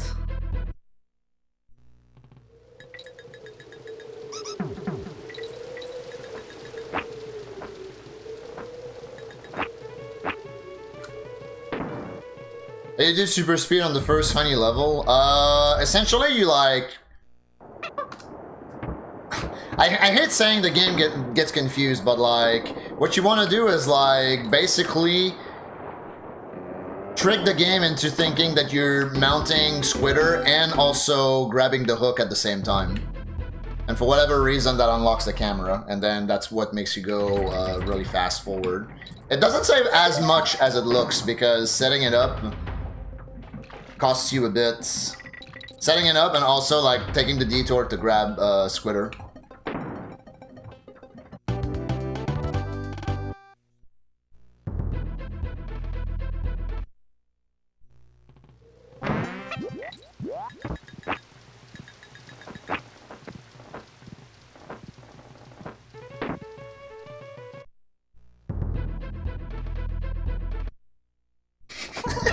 $5.99 on my Patreon.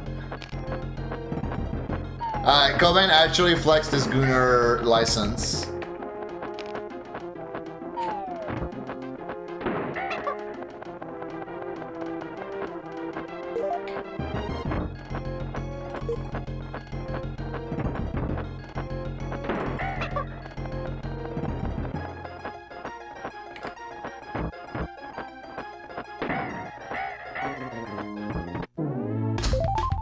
Yo, Green Donuts.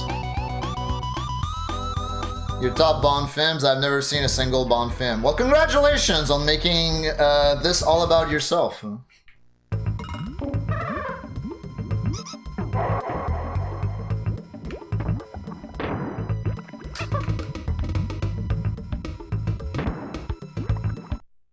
Yeah, also what Graceful said.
Ooh.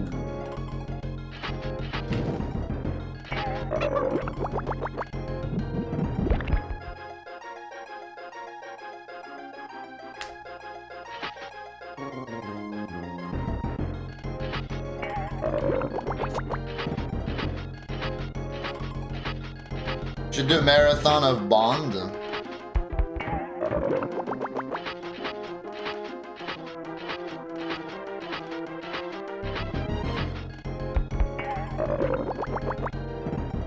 Lord of the Rings Extended Edition Marathon, me and who?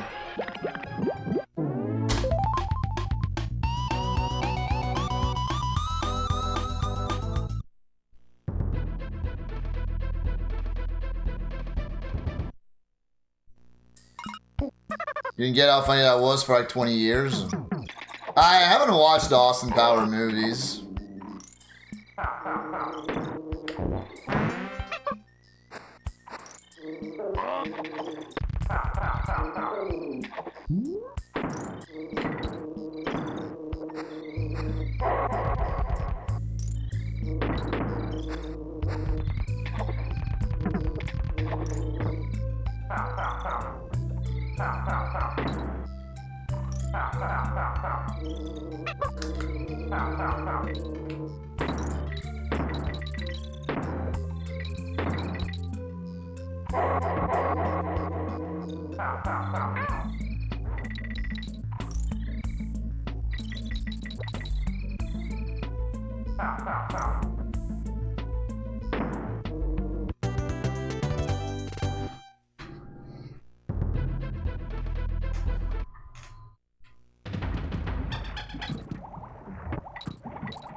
Cool. Lasted all the way to the bank. 18 months? That's almost a minute.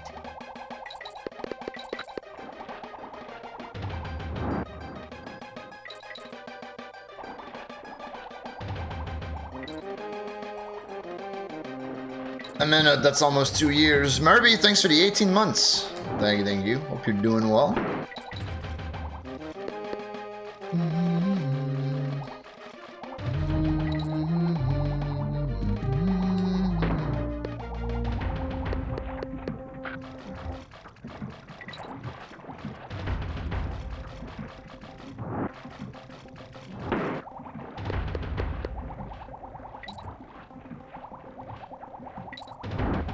Time.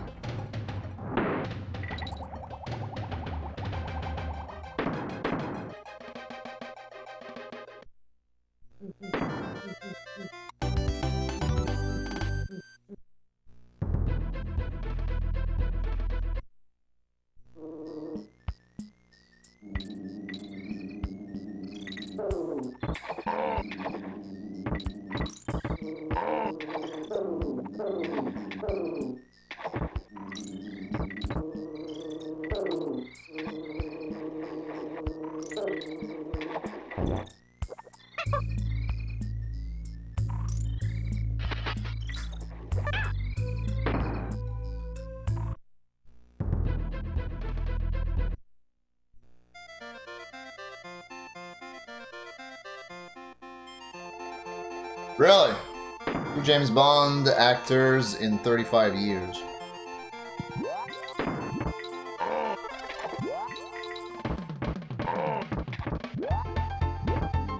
I mean, they're not churning out Bond movies like they used to. So, I guess that makes sense. I don't know.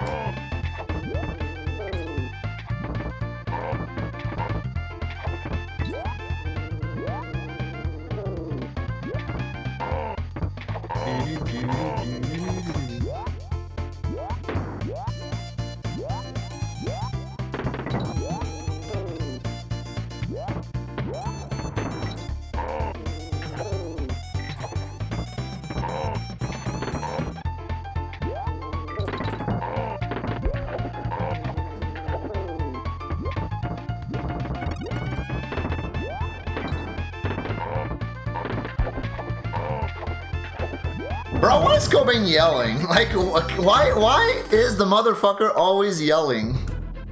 Why in the library?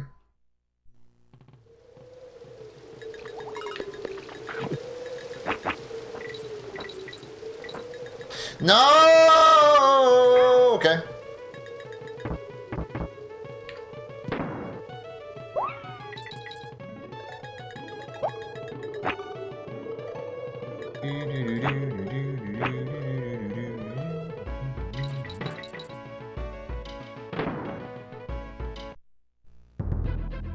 Timothy Chevrolet.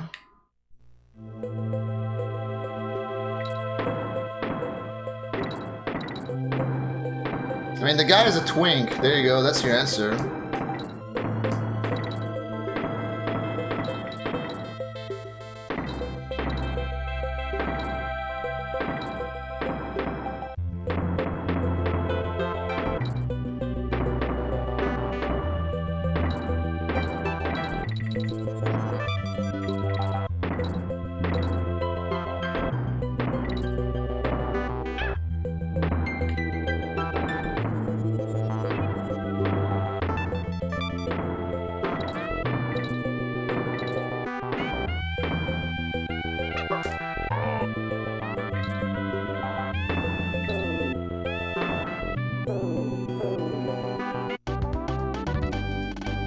Who the hell is Steve Jobs? I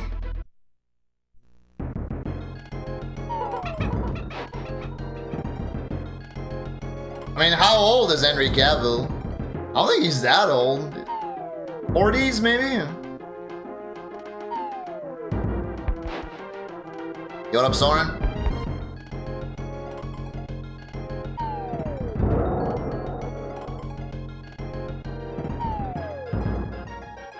$43? Yeah, it's fine. Like, how old was Daniel Craig when he got cast as James Bond? Probably in that range.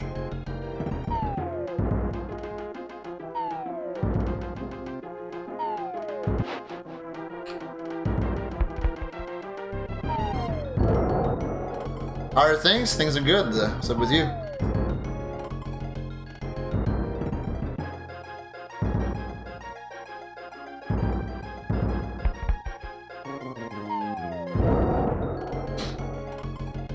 Daniel Craig was 6'7". He was like 38.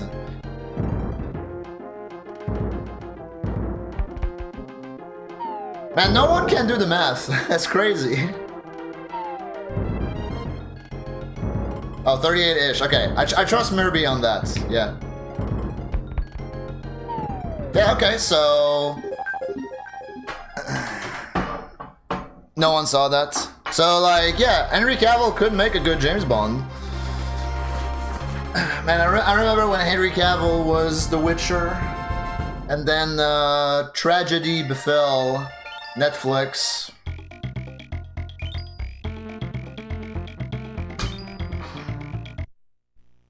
'68, 2006, yeah, 38, correct. Well, like, he was 38 when Casino Royale released, but like, yeah, it was probably like 36, 37 when filming happened. Usually, like, filming lasts quite a while.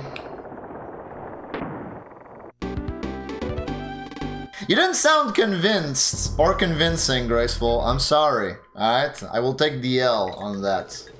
But also, I took this opportunity to make fun of you, obviously, because I like making fun of my gamers.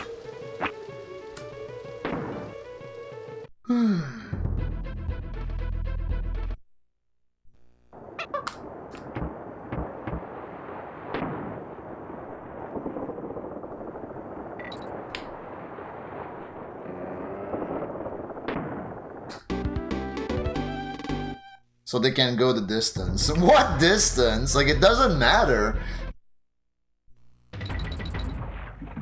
It's one movie, like, nothing prevents someone getting hired for a James Bond movie and then not returning for another one, unless like they explicitly like have in the contract, yeah, you're signing this contract for like, you know, 4 Bond movies or whatever. In which case, like, 43 is still fine. Because like we said, like Daniel Craig right now is 1,000,000 years old. Like he for sure was in his 50s when he filmed the last one.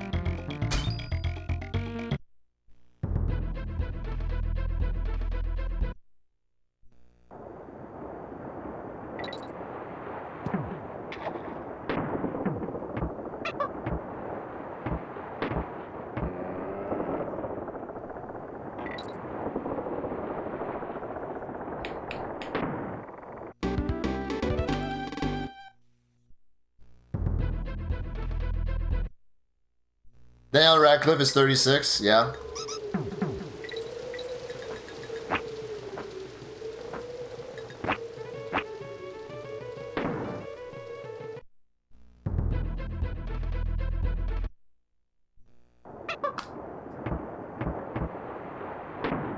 I watched a video recently about him and like his filmography, basically saying that like the guy has insane range, even though we can only see him as Harry Potter nowadays.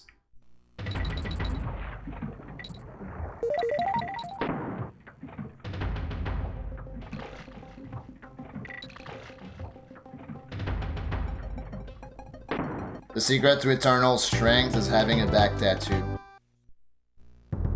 Word?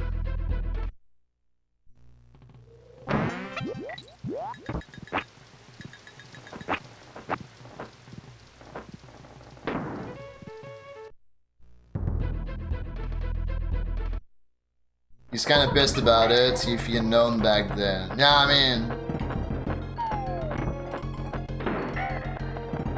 it's understandable.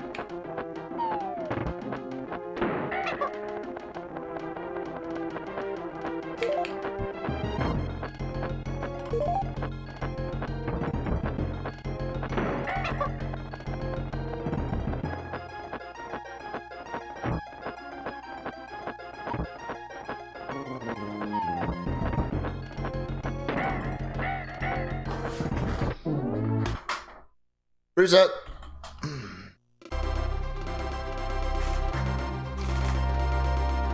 Sean Connery was pretty old when he was James Bond, and a lot of people consider him the best. Yeah. Exactly. Like, it doesn't matter. Especially in this day and age, like... you can make someone look like 15 years younger than they are on screen.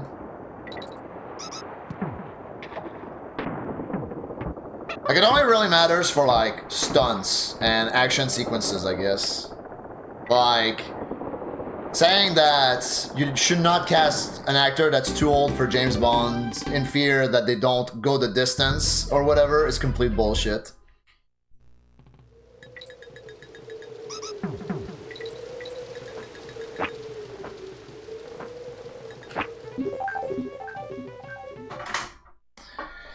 What's up, Avelli? What's up, Dine Dom? Just in time for the first run of the day? Indeed! Who doesn't like the first run of the day? He was 12 when he signed his image away for all of time. Correct. But think about how much money he made.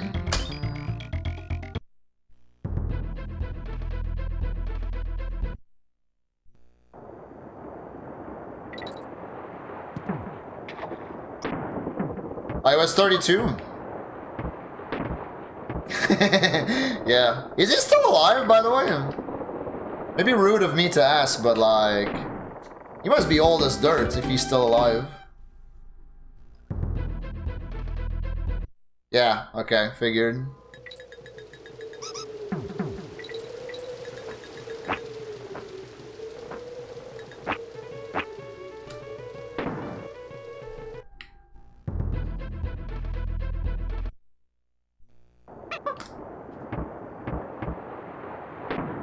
Halloween 2020?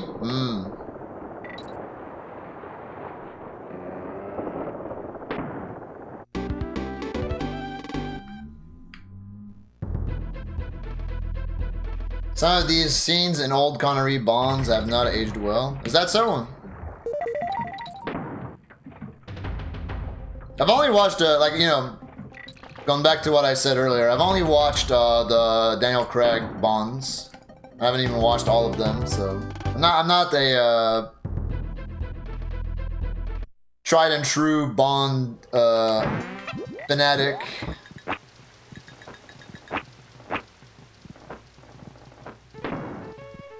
Hello, Jugi.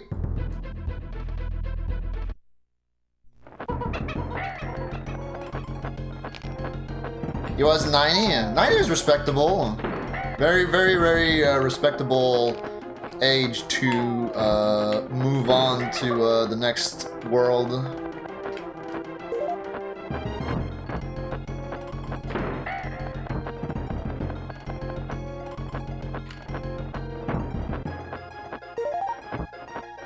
Like, imagine me like still fighting Crow at 90 years old. Who would watch that?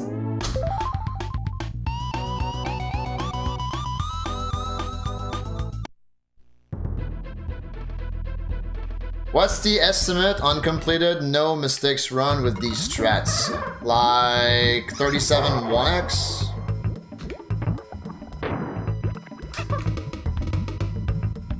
That's basically what my sum of best says, so... or best possible time.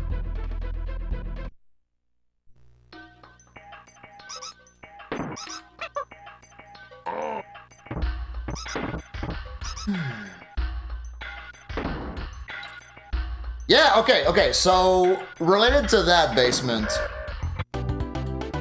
because I did my Jurassic Park rewatch, so I didn't know that the actor who plays John Hammond is actually David Attenborough's brother, who sadly died, but he died also old as dirt, 91 I think. And then yeah, when I looked that up, then I saw that David Attenborough is now 100 years old, which is wild.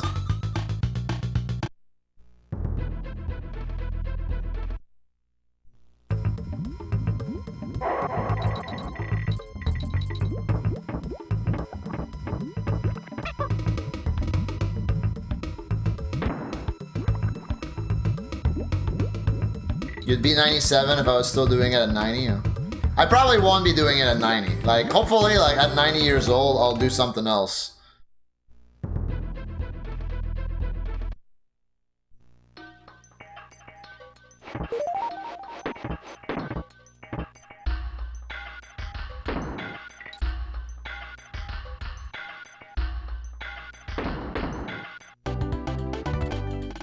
Christopher Lloyd. Isn't that the Back to the Future guy?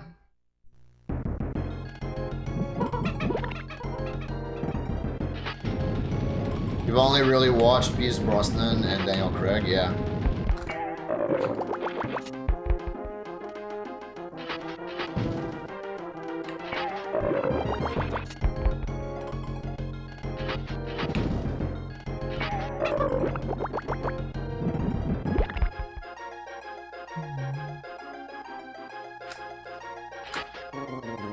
Judi Dench is 91? Holy fuck. She is also old as dirt.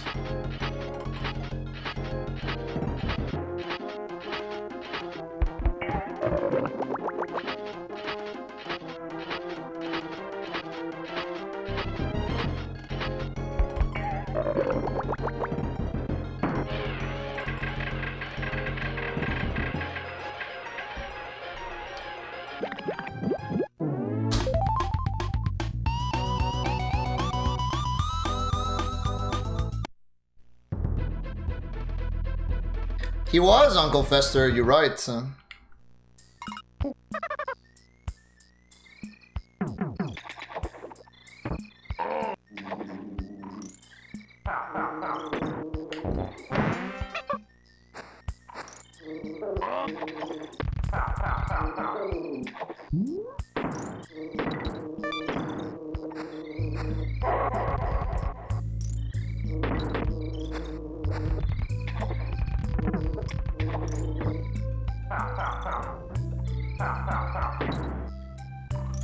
They need to do some more Dread. Dude, that movie is awesome. I love that movie.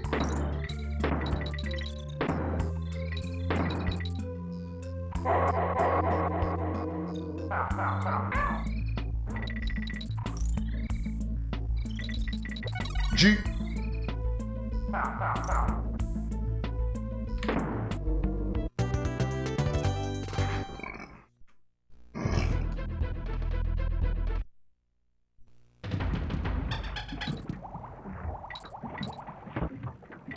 Too bad that it didn't do well in theaters. I think it was like competing with another movie that released around the same time, and because that one didn't get any promotion time, or rather like very little production time. I think I read that a while ago.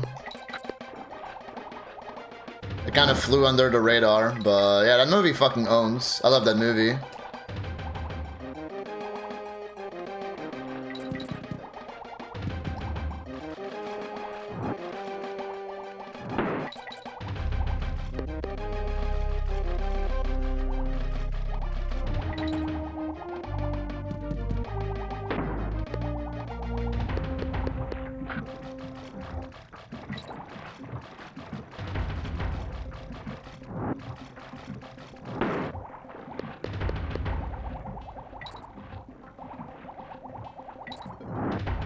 Jesse, what the fuck are you talking about?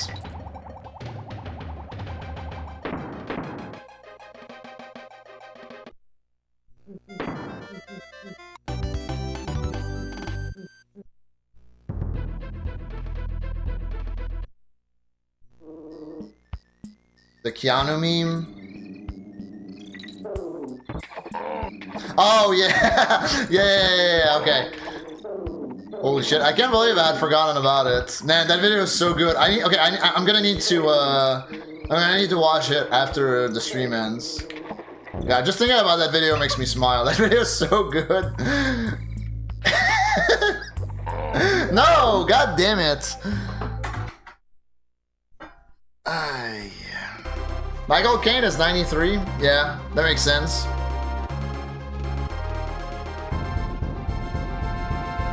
He's looked the same in like the last 10 movies I've seen him in, you know?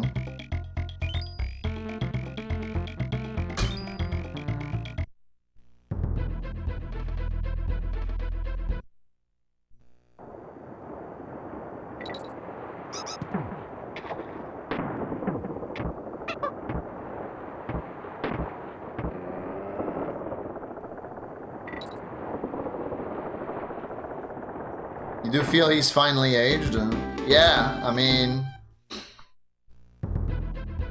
He's in his 50s now, right?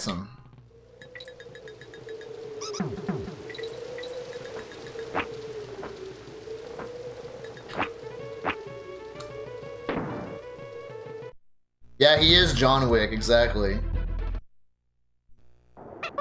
He just rocks the John Wick look permanently now.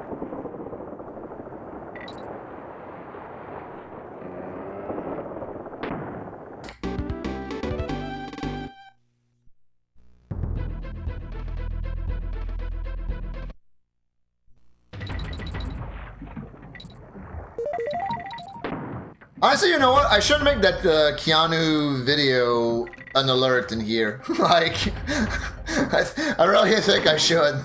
Or maybe I shouldn't, because like, I would just crack up every single time it plays from an alert.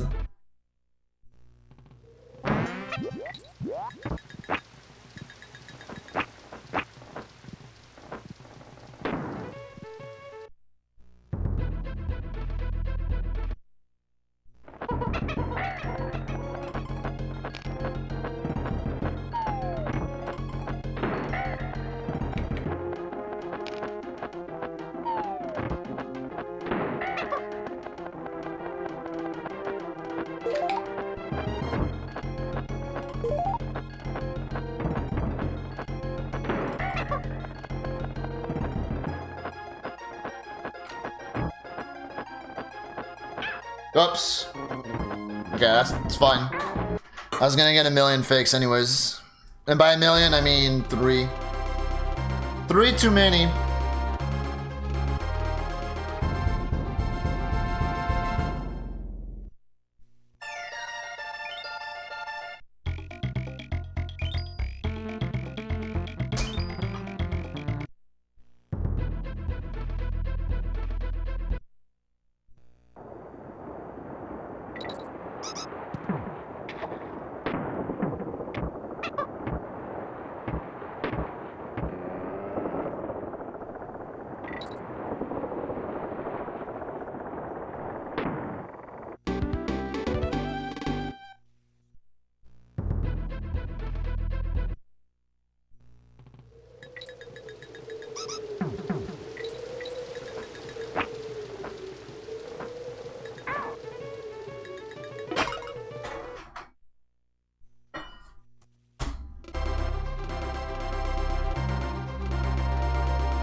Hype weekend plans. So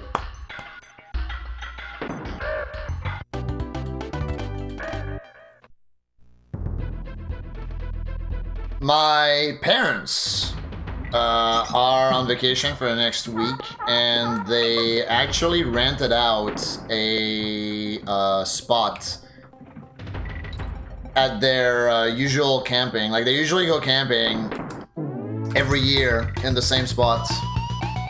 So I'm probably just gonna go ahead and meet up with them this weekend. I think my sister is also gonna be there.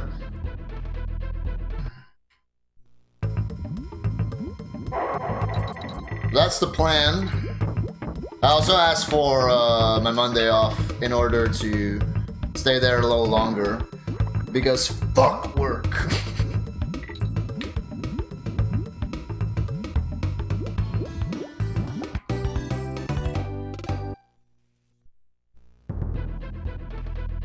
So they actually rented out a cabin this time, which they've never done before.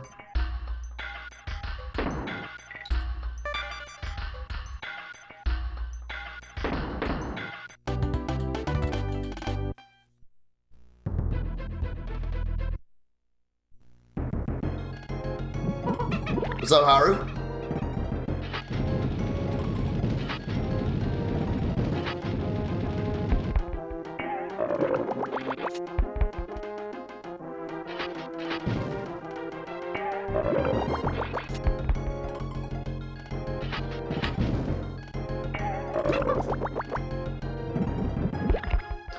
So that's probably gonna be my plans. What about y'all's plans?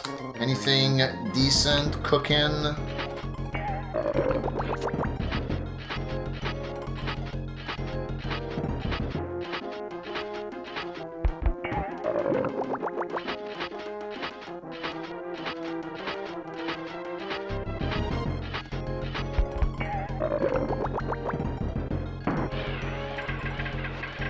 Craft day? It sounds neat. What you gonna be crafting?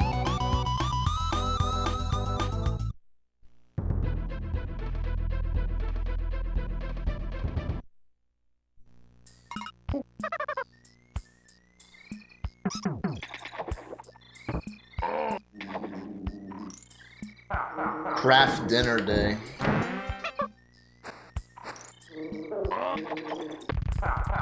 The Gauge Parade? I've forgotten multiple times this month that it is Pride Month. Should I go to jail for that? Is this grounds for Twitter cancellation? Let me know in the comments. As long as I'm not straight. Well, that's unlucky.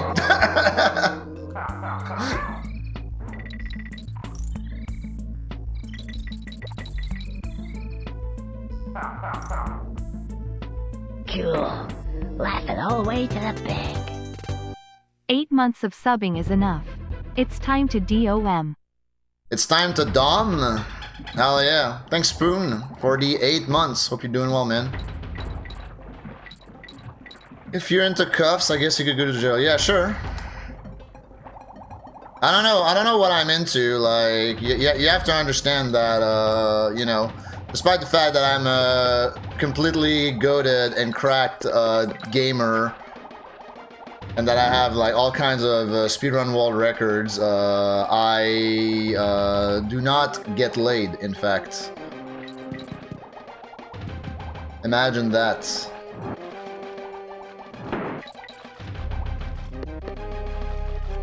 Yeah, Joe?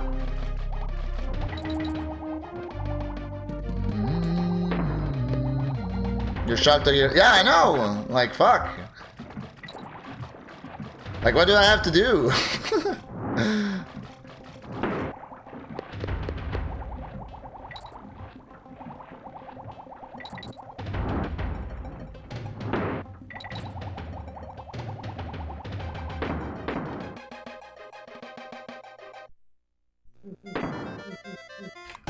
You just pay attention to your mental health. I approve of that very much. So yeah, I've been trying to do the same thing myself recently. Just like try to be better there.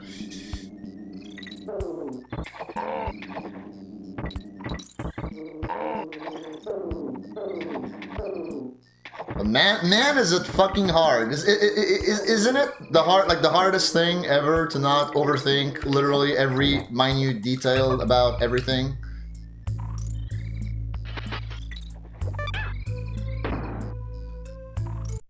Yeah, just stop giving a fuck, exactly. Crazy. Hey, Simon?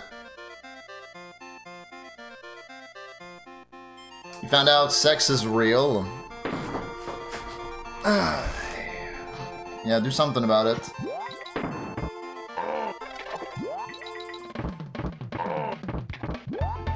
Who the fuck is you people?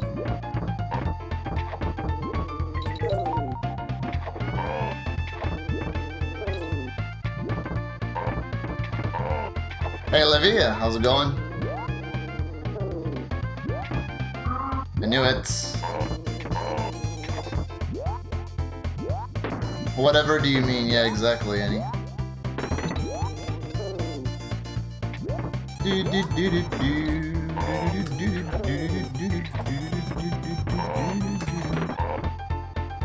Yeah, us, isn't that enough?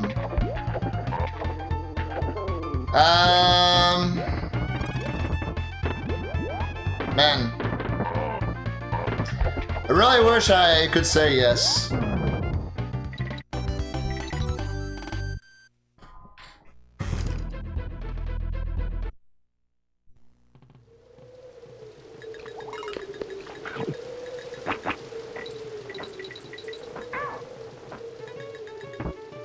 If sex isn't real, what is real?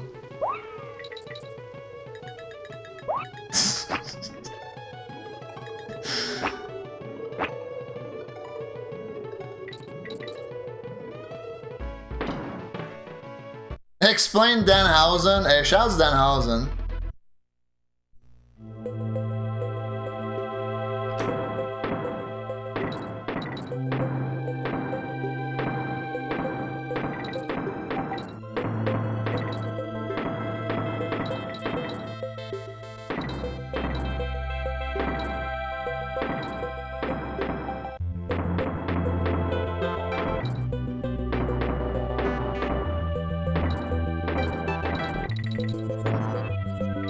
What are we talking about L now?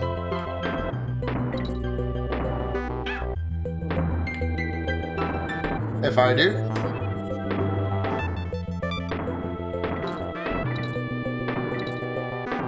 Hey, Gordon. LL.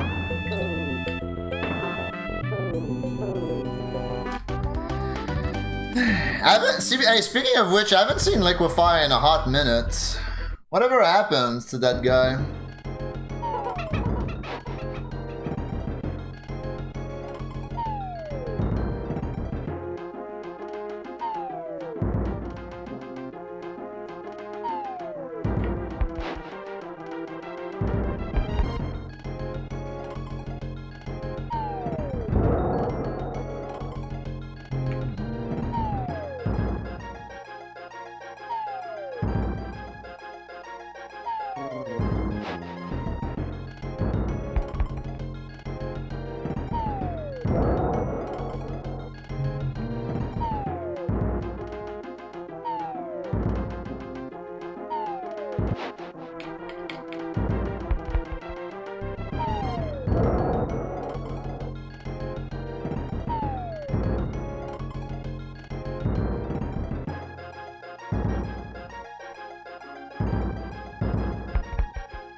DJ Kal-El. Nice.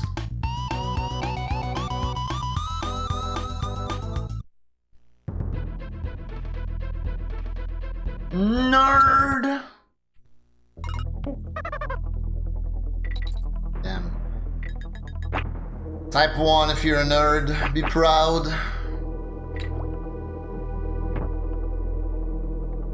It is Pride Month after all.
Sweet cherry boy, gay P.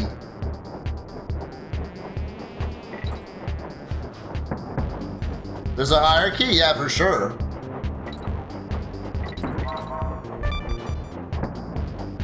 There are hierarchies for all types of things. Anime gay. What's your favorite gay anime?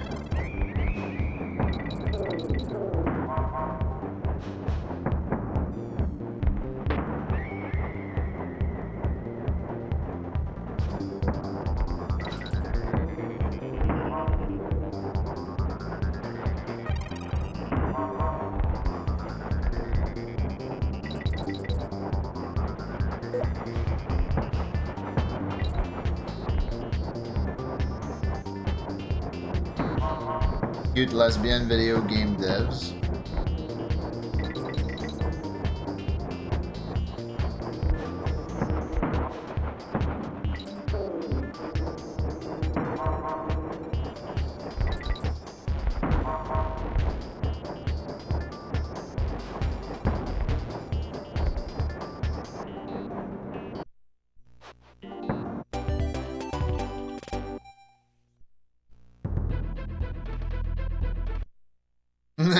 Dude, this is a quiet day.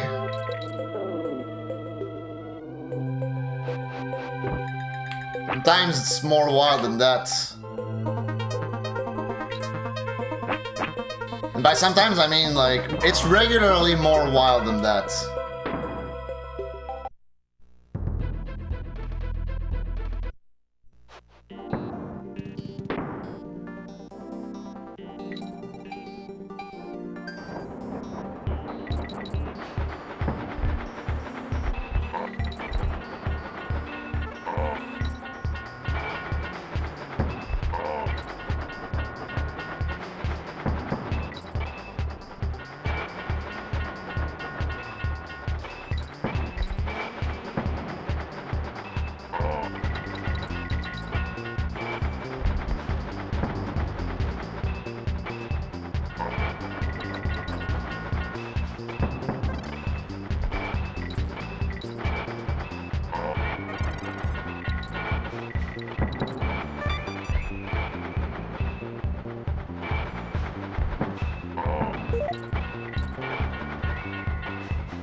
Hell yeah.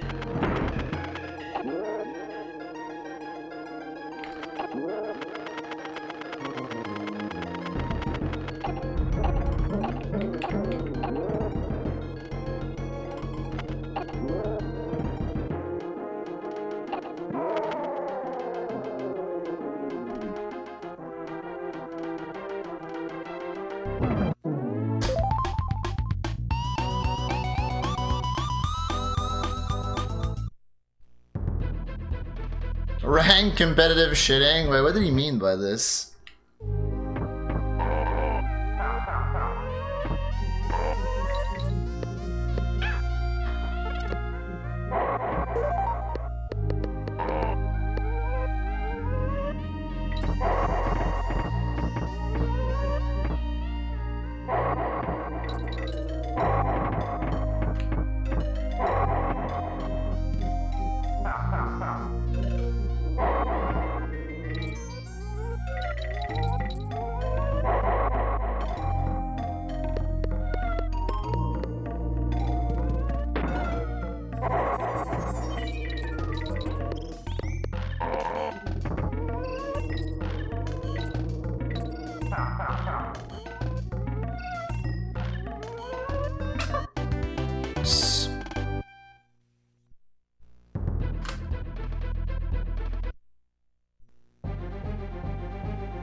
Oh, really, 7? That's unlucky because I'm out of town this weekend. But, hope you have a good time.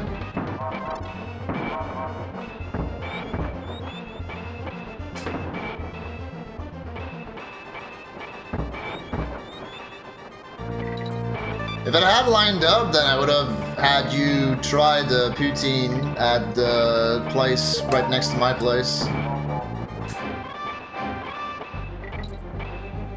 The goated poutine. Yeah, I'm going to Sad Geek.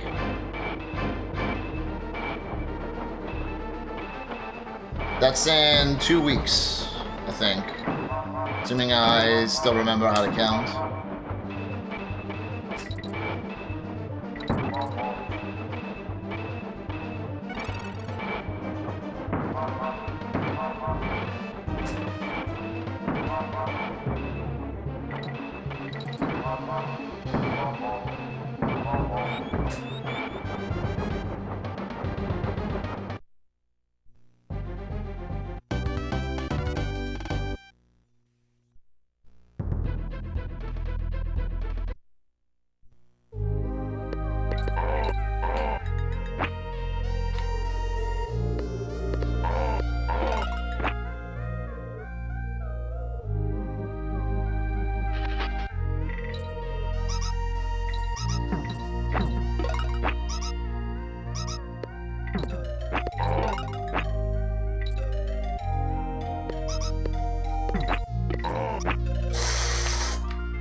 That should not have worked.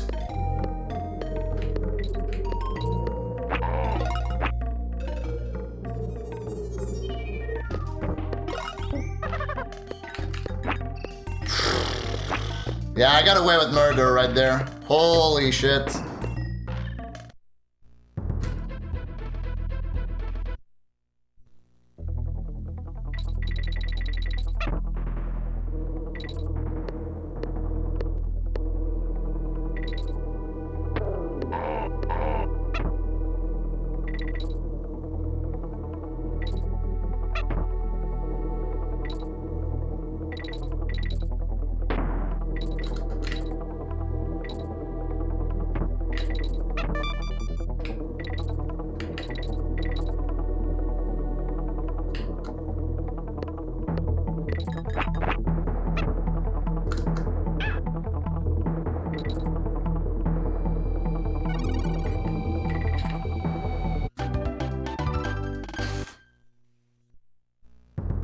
Friend perfect. Might as well have been with how close to the left the beetle was.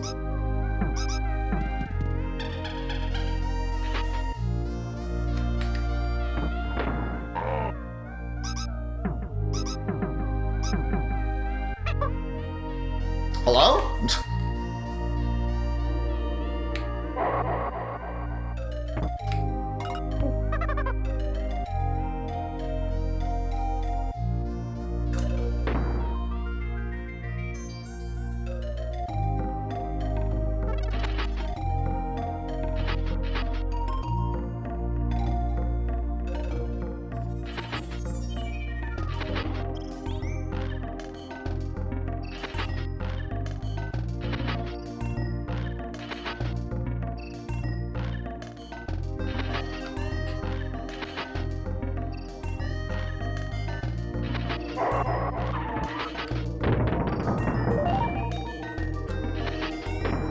Nice.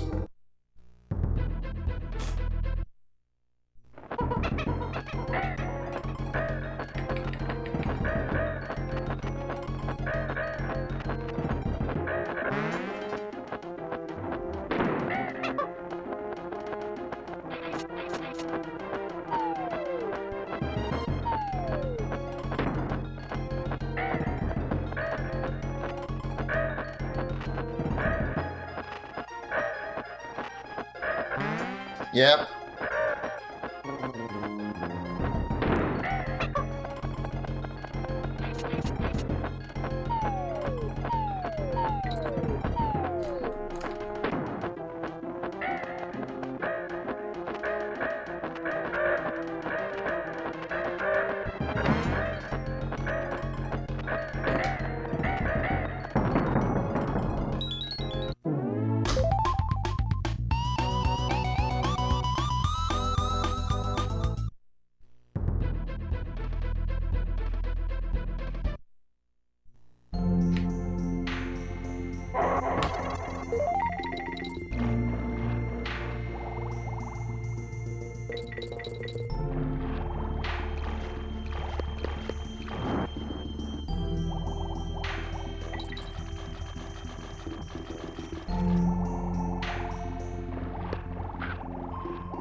Cool.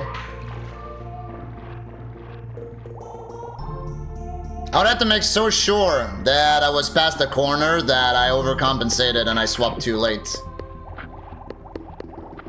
Kinda cringe, brother.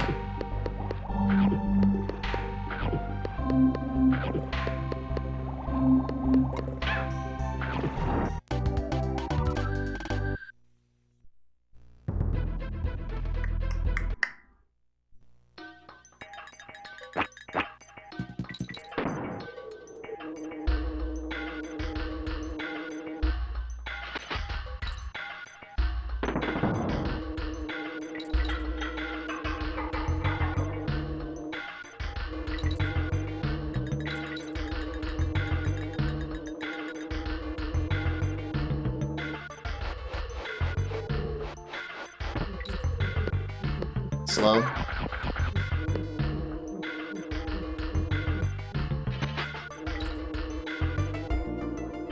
Yeah, I'm pretty sure this can still PB.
Okay, well. I don't think I can help you here, Murby.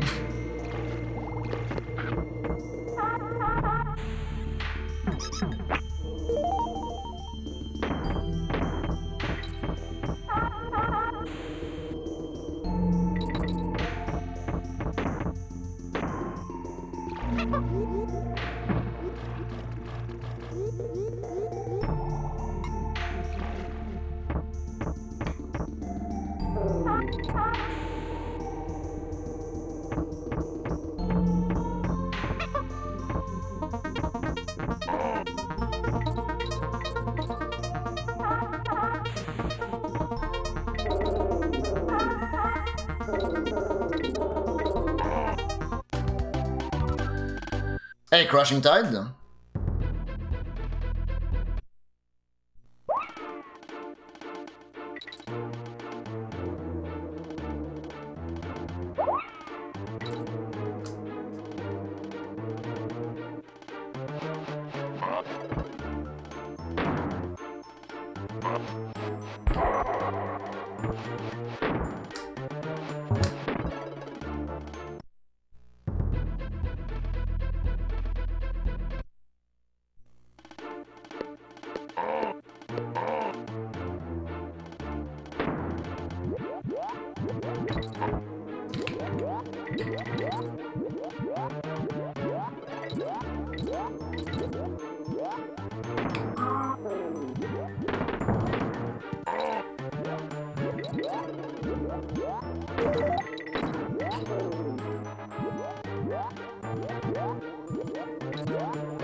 Not great.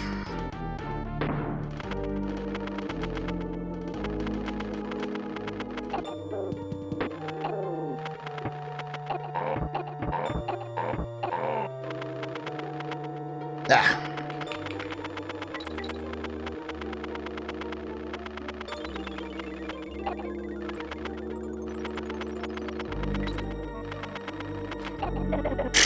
Really?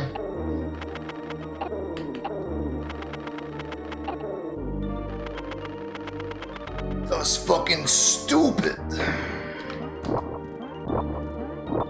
Hello?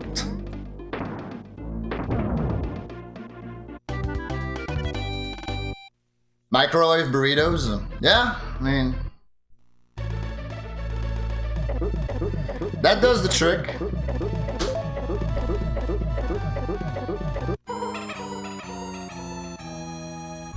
Damn, what happened to Swald 6? Gee, I can't tell.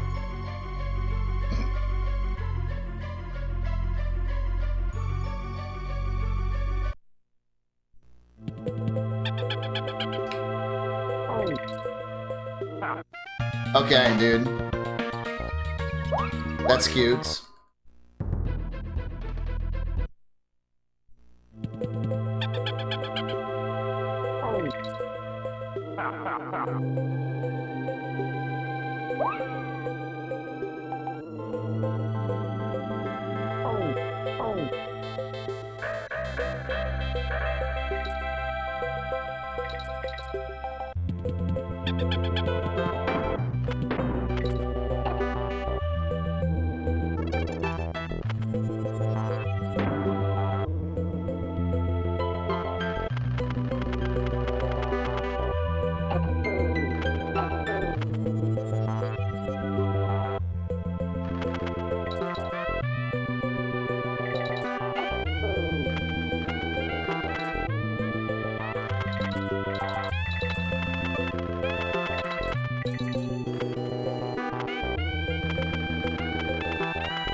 All my homies hate World 6. Honestly, like, what that World 6 told me is that I should practice Toxic Tower. That was a sloppy ass Toxic Tower. Everything else about that World 6 was fine. I mean, you know, obviously Arctic Abyss, but like 9 out of 10 runs this doesn't happen, you know? 29 out of 30 runs this doesn't happen. So like, I'm not really worried about that mistake.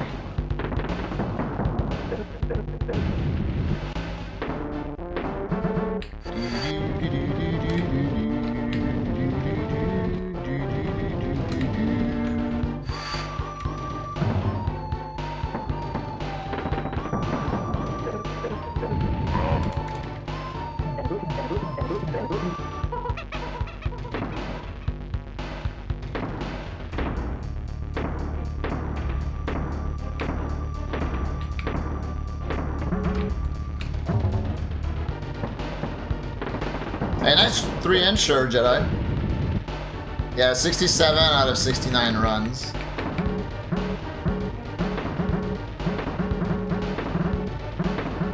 You know, like 9 out of 10 dentists recommend Sensodyne.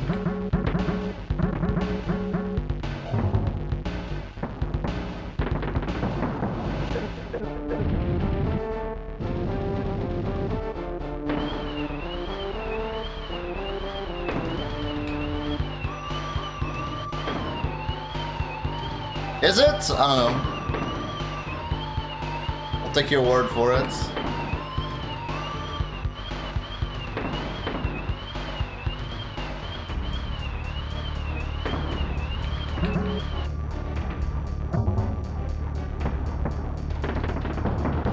Yeah, like that one dentist who got singled out, like, what did he do?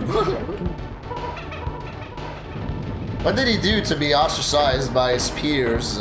Does he believe in flat Earth or something? He believes in flat Earth, which makes him not believe in Sensodyne. Maybe. Yeah, he was cursed by Danhausen, exactly.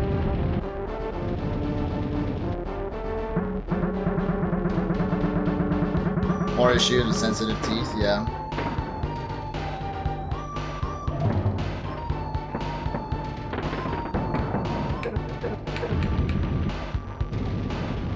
The 10th dentist, that's pretty good. I approve.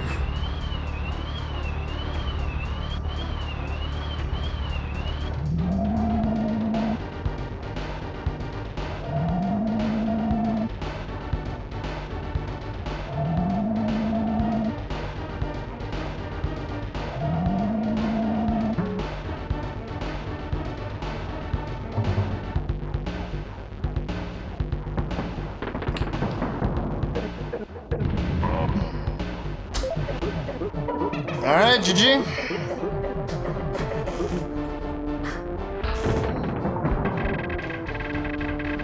Another run that got cooked, but hey, that was a good one. That was a good one. What a rush, you know. It was a fun run while it lasted, and then I got bullied. I got bullied by World 6, but up until then, it was a good pace. Felt good.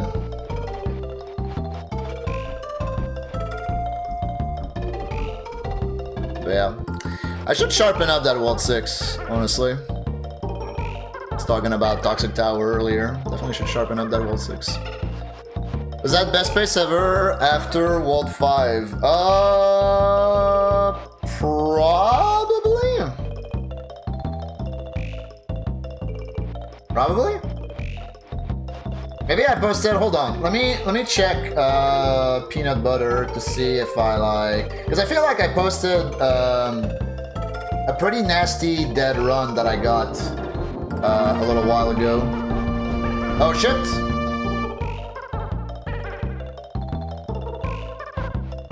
Yo, Lovebird! Thanks for the big raid, gamer. Yeah, you missed the run that ended up not being the run, but that was a good run though. Hope you had a good stream, man. Yeah, I'm trying to see if that was my best pace ever leaving World 5. It might have been, I'm not sure. I feel like the last run that I had that made it past Rambler, I had this terrible tragedy on Crow 2 that we don't talk about. So I feel like you have to like go back even further. I'm pretty sure, I feel like that was the best run that okay. Like, tentatively, I'm gonna say this was the best run that I got past World 5.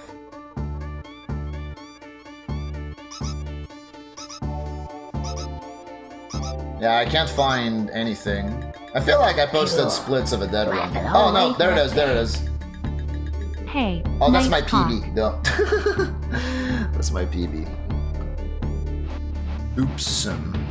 What up, Pseudo? What up, Ellisbow? What up, Hale? Thanks for the resub. Nice cock to you too. It's a big resub. Hell yeah. Just compare, I guess, best split times. I don't know if that would be useful, because yeah, I don't even have that comparison, and because like I don't save my splits every session. I only save my splits when I PB or when I gold. So yeah, that wouldn't even be an accurate thing. Alas. Unless I posted that dead run in the DKC Discord. I'm to check, actually. I'm to check. But yeah, did you do more DKC 1? Gamer Burge?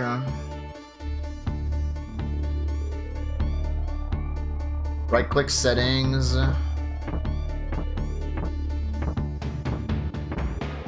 Active comparisons.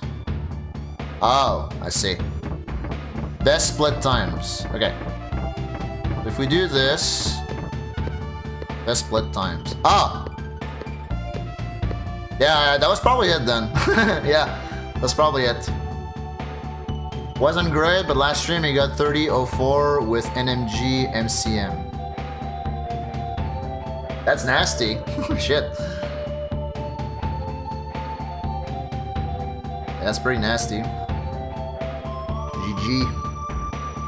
Haven't saved splits in like 2 years. Correct. Although, like, ever since Rambler became a thing, I've been golding splits.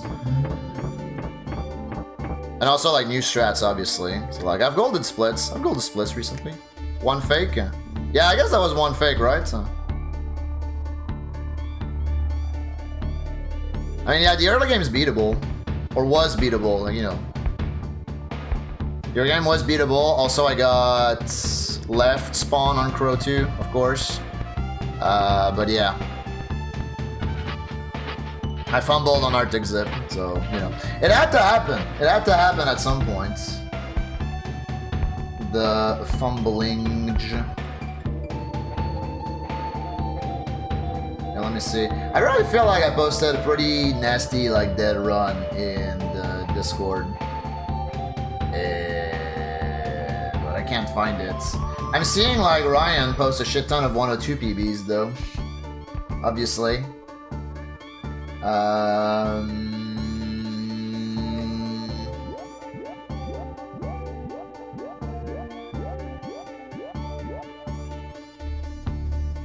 Yeah, I can't find it. Rip. Oh no, there it is. Okay. Yeah, but that run died to Ghostly. Okay, the run that I had in mind died to Ghostly. Okay, so that's what the post said. Seems good. Oh, yeah.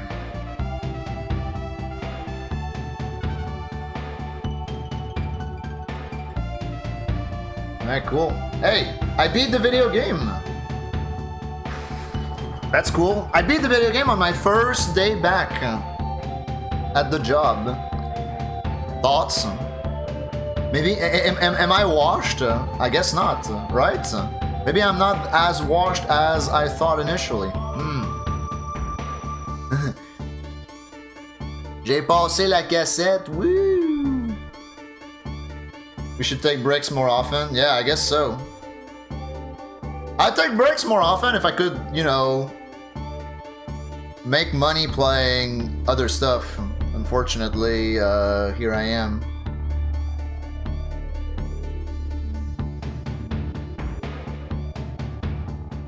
Il a fait le tour, tabarnak. Au Québec Sud. Real World 5, I was 6 seconds behind some of best. Was I?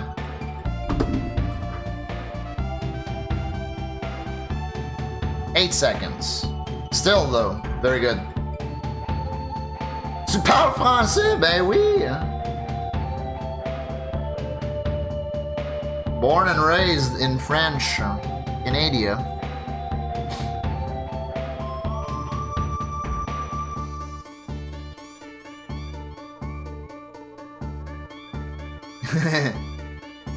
Are you also French Canadian, Pseudo, or are you on the other side of the pond? You too? Hell yeah. Hell yeah, Batman. We love the French Canadian. Dude, the French Canadian invasion. It's always funny when like people realize that I am Québécois. Because I feel like I have a shit ton of Québécois gamers watching. What up, Wiz? Speaking of which, did I watch the new DKC2 video? So, okay, so that got posted in the Discord. I know who Abysssoft is. He's one of my subs, but I don't know what the glitch is about. I haven't watched it, essentially. But, like, I wonder, like, what glitch he is referencing in the video. Oh, Français de France. Got you, got you.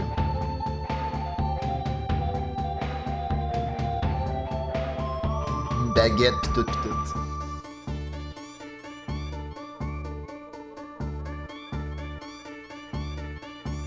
You like the French Canadians? Yeah, me too. Do you think it will get taken down? Why would it get taken down? Oh, oh, I see.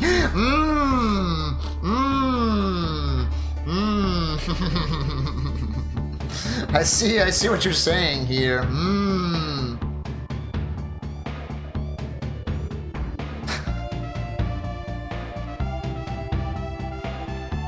We could watch it on stream, maybe. Yeah, why not? Let's do a little Void.tv reacts. How about that?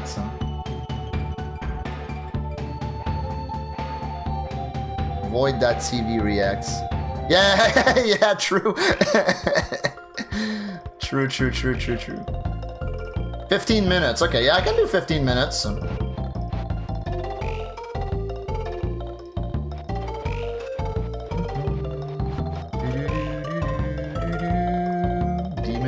A fucking weeb. Oh, I wonder actually. Okay, so like the first frame of the video, because I have it up now. The first frame of the video shows Castle Crush, so I wonder if the video mentions credits warp. Okay, where is my YouTube scene? Is it this one? It is not this one. Wait, what? This one? No. No.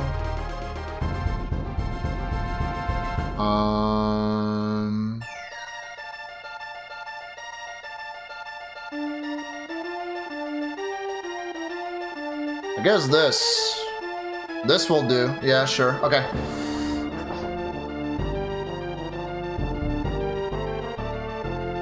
Maybe? Hold on. I'm still trying to find like a scene that doesn't suck.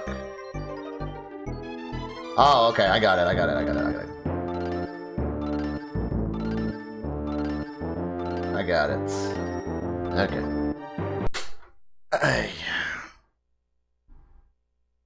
Yeah, I beat the video game. I had a pretty good run, actually.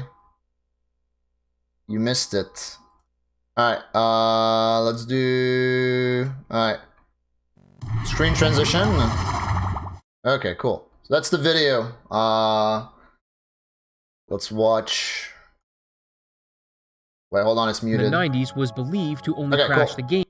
This dangerous glitch discovered in the 90s was believed to only crash the game and delete your save file, but speedrunners found ways to completely break the game with it. And over the last year, some of the most difficult and precise setups using this glitch have been implemented. At its core, it involves holding an invisible object, and across the entire speedrun, it's used a total of 11 times along with many other glitches to beat the game as fast as possible. And to understand how this all factors into a speedrun, we need to go to the first level, Pirate Panic. In a twist of cosmic irony, the first two worlds have warp barrels built into each level that will take you to the end of the stage. These have been known about since the 90s, and runners have used them since the very first speedruns, beating the first two worlds in just over 5 minutes. However, the second level of the game, Mainbrace Mayhem, is the first that uses a wrong warp instead of the secret warp barrel, and it's about time we see how that works. The first ingredient is a click-clack or beetle, which you'll need to pick up, and then the second ingredient is another beetle. What is he doing to that beetle? What is he doing to that beetle? Because of a physics interaction we need to exploit. If you throw the held beetle just before the other beetle makes contact, then repress the Y button, the result is that both beetles die and your active Kong is holding an invisible item. The result is that both beetle just before the other because of a physics interaction we need to exploit. If you throw the held beetle just before the other beetle makes contact, then repress the Y button, the result is that both beetles... Yeah, I mean, that's not entirely accurate, but like, I understand this video is for educational purposes, but like, yeah, you have to like have the second beetle run into you from behind. I mean, you guys know that. Like, you guys watch enough of me resetting in Mainbrace Mayhem to know what's up. Die, and your active Kong is holding an invisible item. But when you do this, the beetle's internal ID in the code, which is 3, is still active. If you take the invisible item to a warp barrel and perform some precise movement, you can make the barrel's ID also be 3. And this is where the fun begins. By throwing the invisible item, the barrel gets corrupted, causing its destination to become something the game doesn't recognize as valid. This causes the barrel to use a value of 0, which is a built-in failsafe to avoid soft locks. And this 0 value is the same value that the level egg... Is that accurate, actually? I don't even know. I don't even know if that's accurate. I've always thought that, like, ID 0 would just happen whether the failsafe was in place or not. The failsafe is the 1.1 thing that got added to prevent this from crashing. I think otherwise ID 0 crashes your game, which is what happens on 1.0. But I wouldn't know. I'm not a donkey scientist. Someone like Kfin actually would be more suited than me to confirm or deny this. It has. So, you're warped to the overworld with the level completed. Mainbrace Mayhem Let's cache Missing No. Yeah, Missing No is in DKC2. So you might be thinking, why not use that instead of setting up the glitch? And that's because the warp barrel has loading screens and the end of level fanfare that plays, making it take longer than using the wrong warp. The next two levels use warp barrels as they lack the ingredients for a just a little thing here, which I find really amusing. Setting up the glitch, and that's because here you can tell, you can like so tell that like on the right is emulator gameplay, and on the left is like it's really like grainy capture card. The warp barrel has loading screens and the end of level fanfare that plays, making it take longer than using the wrong warp. The next two levels it's not emulator gameplay on the right, then like for a quick wrong warp. Kudos. But Topsail Trouble does have a wrong warp. Originally, speedrunners used the warp barrel for this level as well, but like Mainbrace Mayhem, it's actually quicker to perform a wrong warp. This time, Ratley is used to get to the click-clacks since he has a broken double jump that we'll talk about later. We then smash two click-clacks together like particles in the Large Hadron Collider so we can break reality for Diddy and Dixie, warping to the overworld with the level completed. Both of the World 1 wrong warps use the same setup, but there are wrong warps that use wildly different setups, as we'll soon see. Donkey Kong Country 2 has some very unique designs, and if you like unique things, then this video's sponsor, Patrick Adair Designs, has you Or your creative made to kit looking to up. You gotta be fucking kidding me, Abyss. Or scan. World 2 has the first wrong warp that doesn't involve click-clacks. Instead, you bait a clobber over to the entrance and smash it against a chest to trigger the invisible item glitch, where the warp barrel above the starting area is exploited for the wrong warp, exactly. with the rest of World Genesis. 2 using the built-in warp barrels to complete every level before fighting Cleaver. World 3 is where things start to pick up, not just because there's one of the most unique wrong warp glitches in the entire game, but because there aren't any hidden warp barrels to skip levels with. Instead, you get to see some of the most satisfying movement mechanics in the entire game, including Diddy's ledge jump, where if you roll off of a ledge, you can still execute a jump. Moving forward, Crockhead Clamber has what is perhaps the most insane wrong warp in any game I've ever seen. And yes, it's even more crazy than Ocarina of Time's bottle wrong warp. In a typical playthrough, you go through the entire level, climbing cattails, jumping off crockheads, and getting launched, only having narrow spaces for safety. And while the speedrun starts off that way, it all changes when you reach the halfway point. See this arrow pointing up? Most people think it indicates using the double team mechanic to reach the bonus barrel. Because I assume leftover is going to get mentioned at some point. But what it actually wants you to do is use the double team mechanic to perform a wrong warp with the cutlass. By baiting the cutlass to attack, you cause it to get its sword stuck in the ground. Then, using the team up mechanic, you can throw a Kong at the cutlass. Once this Kong has taken damage and runs off, this dude's voice say, I know it's not. Barrel so that the barrel shoots you out on the same frame the cutlass pulls its swords from the ground. For an unknown reason, the act of taking damage, then timing a blast barrel with the cutlass's sword animation results in the game changing the blast barrel's destination to exit door 0, just like using the invisible item. But this isn't the only wrong warp in World 3. Slime Climb is where the next wrong warp takes place, but it has a glitch. Okay, so I don't know if this is what happens. Like, probably. I feel like he probably did his research for this video. But, like, if you try to do a cutlass warp on 1.0, you're just not going to get it. You're not even going to get a crash. It's already featuring his footage. Oh!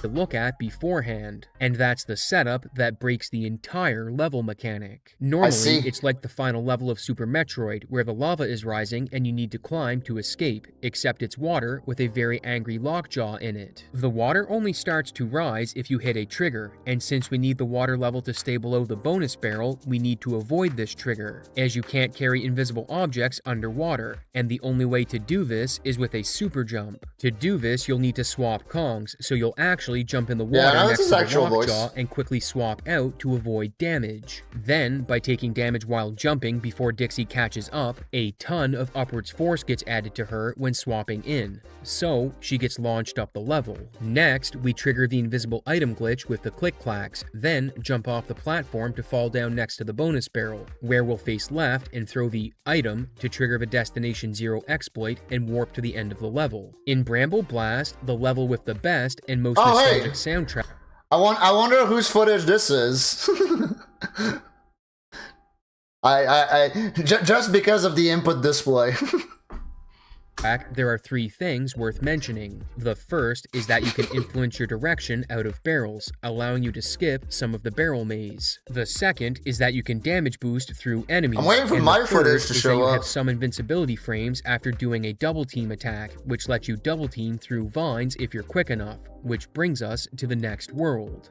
There are more crazy glitches in World 4, and coincidentally, they start in the first level, Hornet Hole. You might have noticed that there are a lot of click-clacks here, but unfortunately, the other key ingredient for the invisible item wrong warp is missing, a bonus or warp barrel or cannon. Instead, Hornet Hole has bonus doors which don't work with the glitch, but all is not lost because it does have the aptly named Scrolly Scroll, a glitch that happens when you mount Squitter and grab a hook at the same time. For some reason, the game doesn't like this interaction, and the camera starts to scroll very fast, and the only way to stop it is to take damage. So, at the end of the Scrolly Scroll, you can collide with a zinger to perform another super jump and skip a platform. The next level, Target Terror, is an auto-scroller, but Bramble Scramble is a bit unique because it has a click-clack and bonus barrel near each other. But there's a problem. There isn't an apparent way to execute the invisible item glitch. So, how do you think they do it? If your answer is to use the invincibility barrel that's intended for reaching the bonus barrel, then you're correct. By knocking the click-clack on its back, literally no one guessed that. You can pick it up, then pass over the brambles below and... Corner user, Lovebird.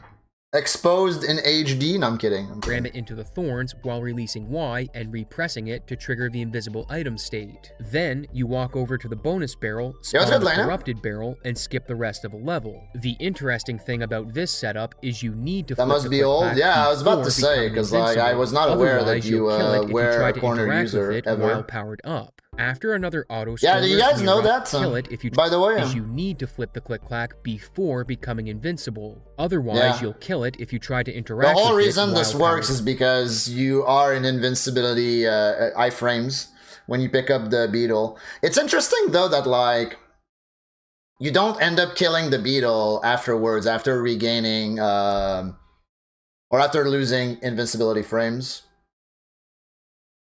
I never really thought about that. Probably because, like, by that point, you know, your hitbox is different or whatever. What's up, Fortified? This is a video that got posted in the DKC Discord. That was made by Abysssoft, viewer of the stream. He's pretty big on YouTube. Auto scroller, we arrive in Mudhole Marsh where there's another. So this is a video about the invisible object. Until later in the level. So Dixie is sacrificed to take advantage of Diddy's rolling scroll zinger, click flag, DKC2 brain rot. Yeah, add Cutlass in as well. The cannonball needs to be taken to the group of 3 click clacks, where by triggering the invisible item glitch, you can change the destination of the cannon so that when you get in it, it blasts you to the overworld with the level completed. That's 2 wrong warps with vastly different setups, and the next level, Ramby Rumble, also has a wrong warp that was just made speedrun viable within the last year. Fuck the first Ramby half Rumble, of the level wrong has warp. You play as the Kongs, but in the second half, you storm through as Ramby, chaining jumps off of zingers to reach the end. However, Ramby is notorious for ending speedruns, since his mechanics are very finicky.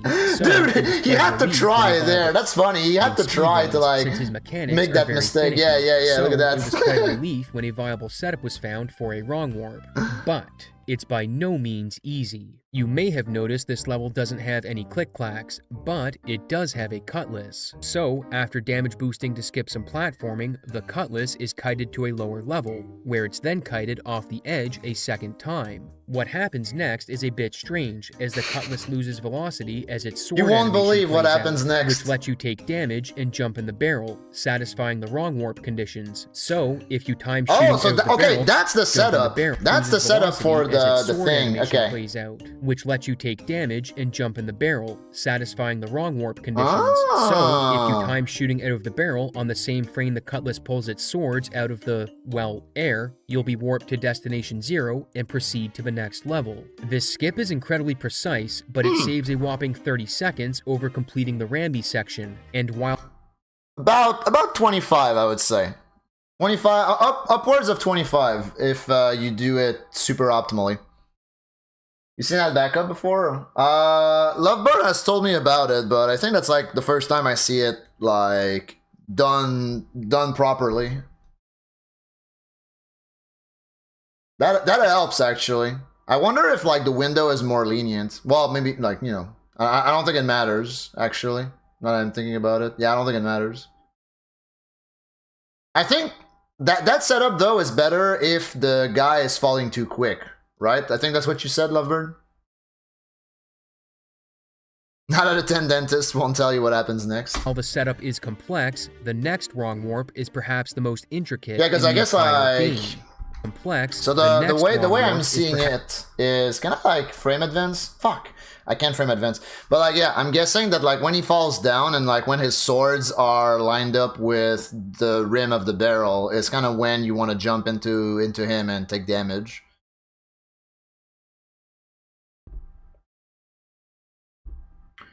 Timing is harder compared to the barrel because the barrel is free. Yeah.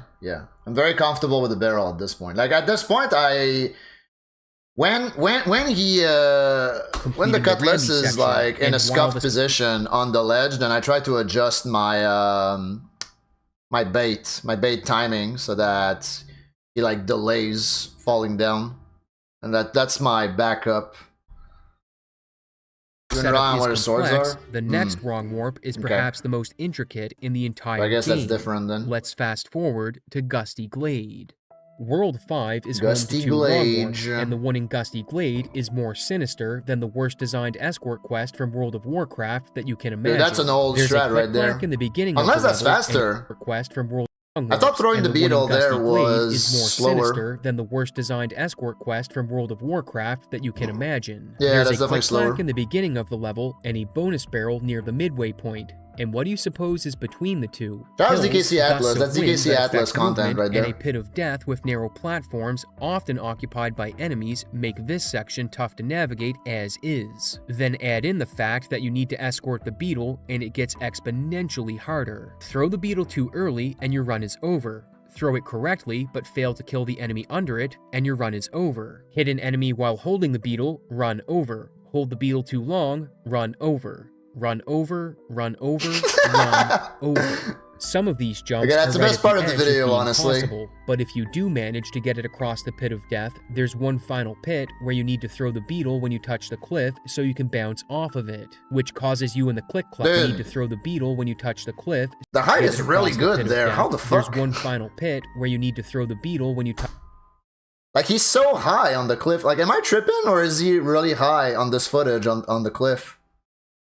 Touch the cliff so you can bounce off of it, I think I'm which causes tripping. you and the click-clack to go through the platform and land on top. If you can pull all of that off, you just need to clash him against the wall like we did in Bramble Blast. Then throw the invisible item to corrupt the barrel just as the developers intended. And that's only the Just first as wrong the warp. developers The intended, next level yep. is Parrot Shoot Panic, which is an animal buddy level with Squawks. However, if you skip using him, you can beat it by carefully falling through Squawks? everything. Squawks And is once not that's in done, Parachute it's time Panic. for Well, he's another in the bizarre bonus. wrong warp in Web Woods. This wrong warp involves 2 invisible item glitches, and since there aren't any click-clacks, a clobber and chest are used instead. So, after clearing out the rats, we grab the chest, then kite the clobber over and slide down the wall so it doesn't explode when we set it down.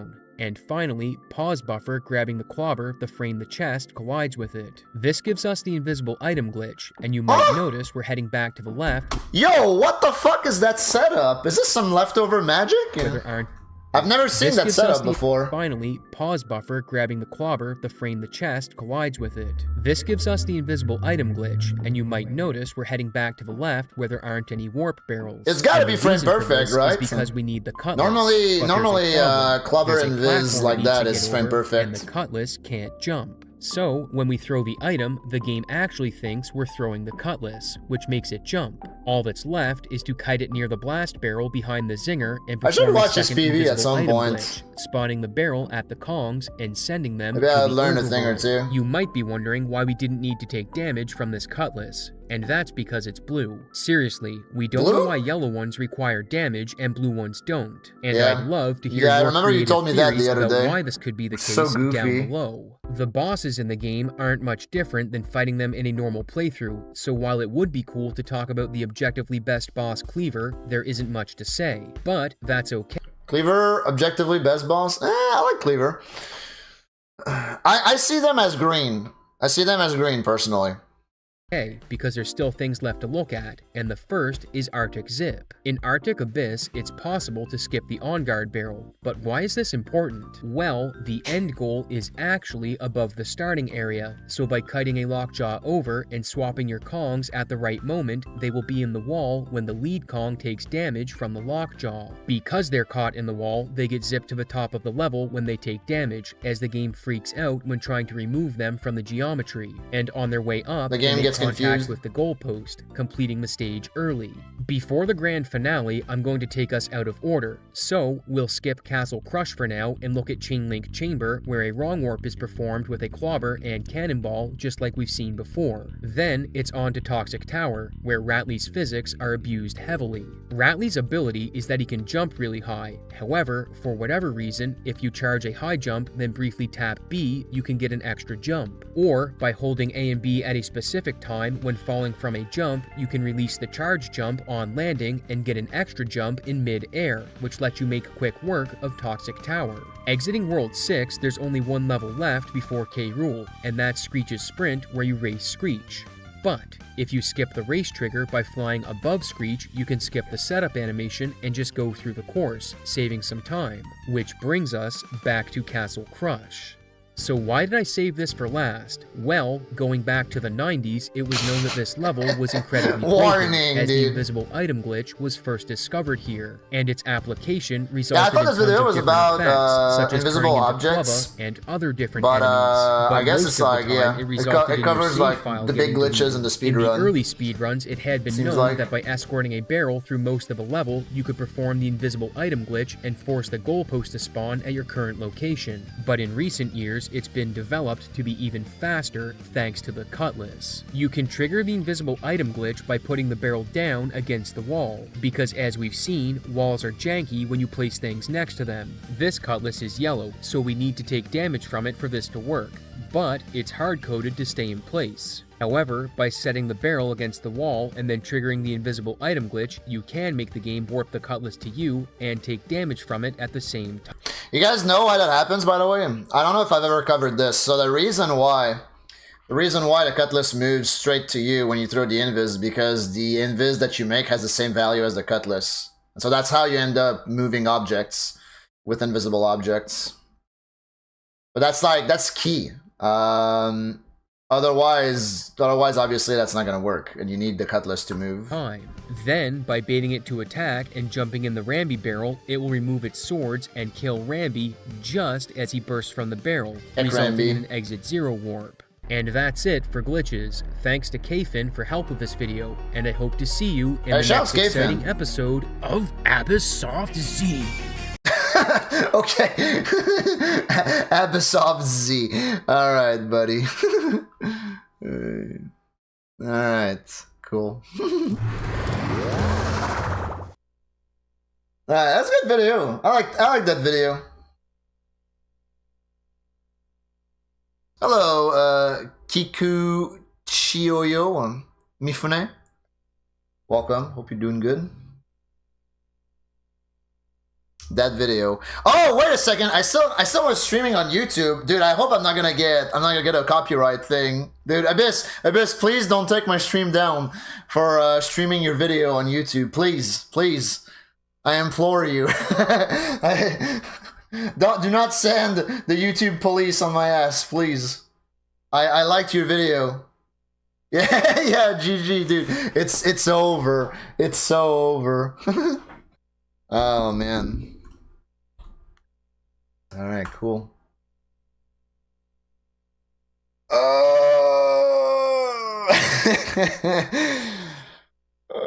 That's funny. Rambi is skilled, making it the best wrong warp. True. The right warp, in fact. Just the right warp. The rightest, the most righteous of warps.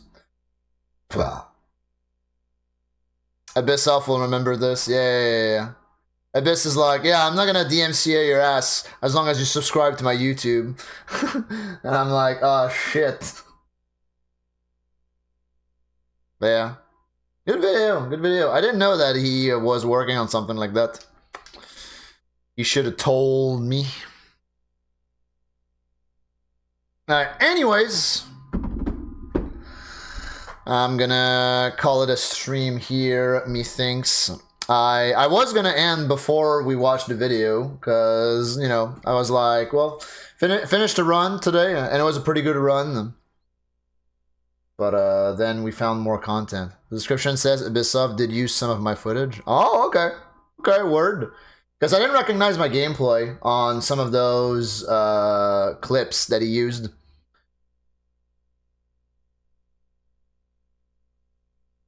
It's Friday. Yeah, it's Friday. Therefore, I'm gonna end stream early and go jerk off. No, I'm kidding. I'm not gonna do that. But I need to make dinner, and then we'll think about other stuff to do, I guess. But yeah, thanks for watching, gamers. TY Watch, Dataface. Thanks, Lovebird, for the big raid as once again. Thanks to all the gamers for tuning in and for rolling deep. And I hope you guys have a great weekend. I will be back on Monday. No, not Monday, Tuesday. Although, like, I feel like maybe I should start streaming again on Mondays. Even though next week is probably not going to be the right time to do that because I'll be out of town. I plan on coming back from my weekend excursion on Monday afternoon. So, yeah.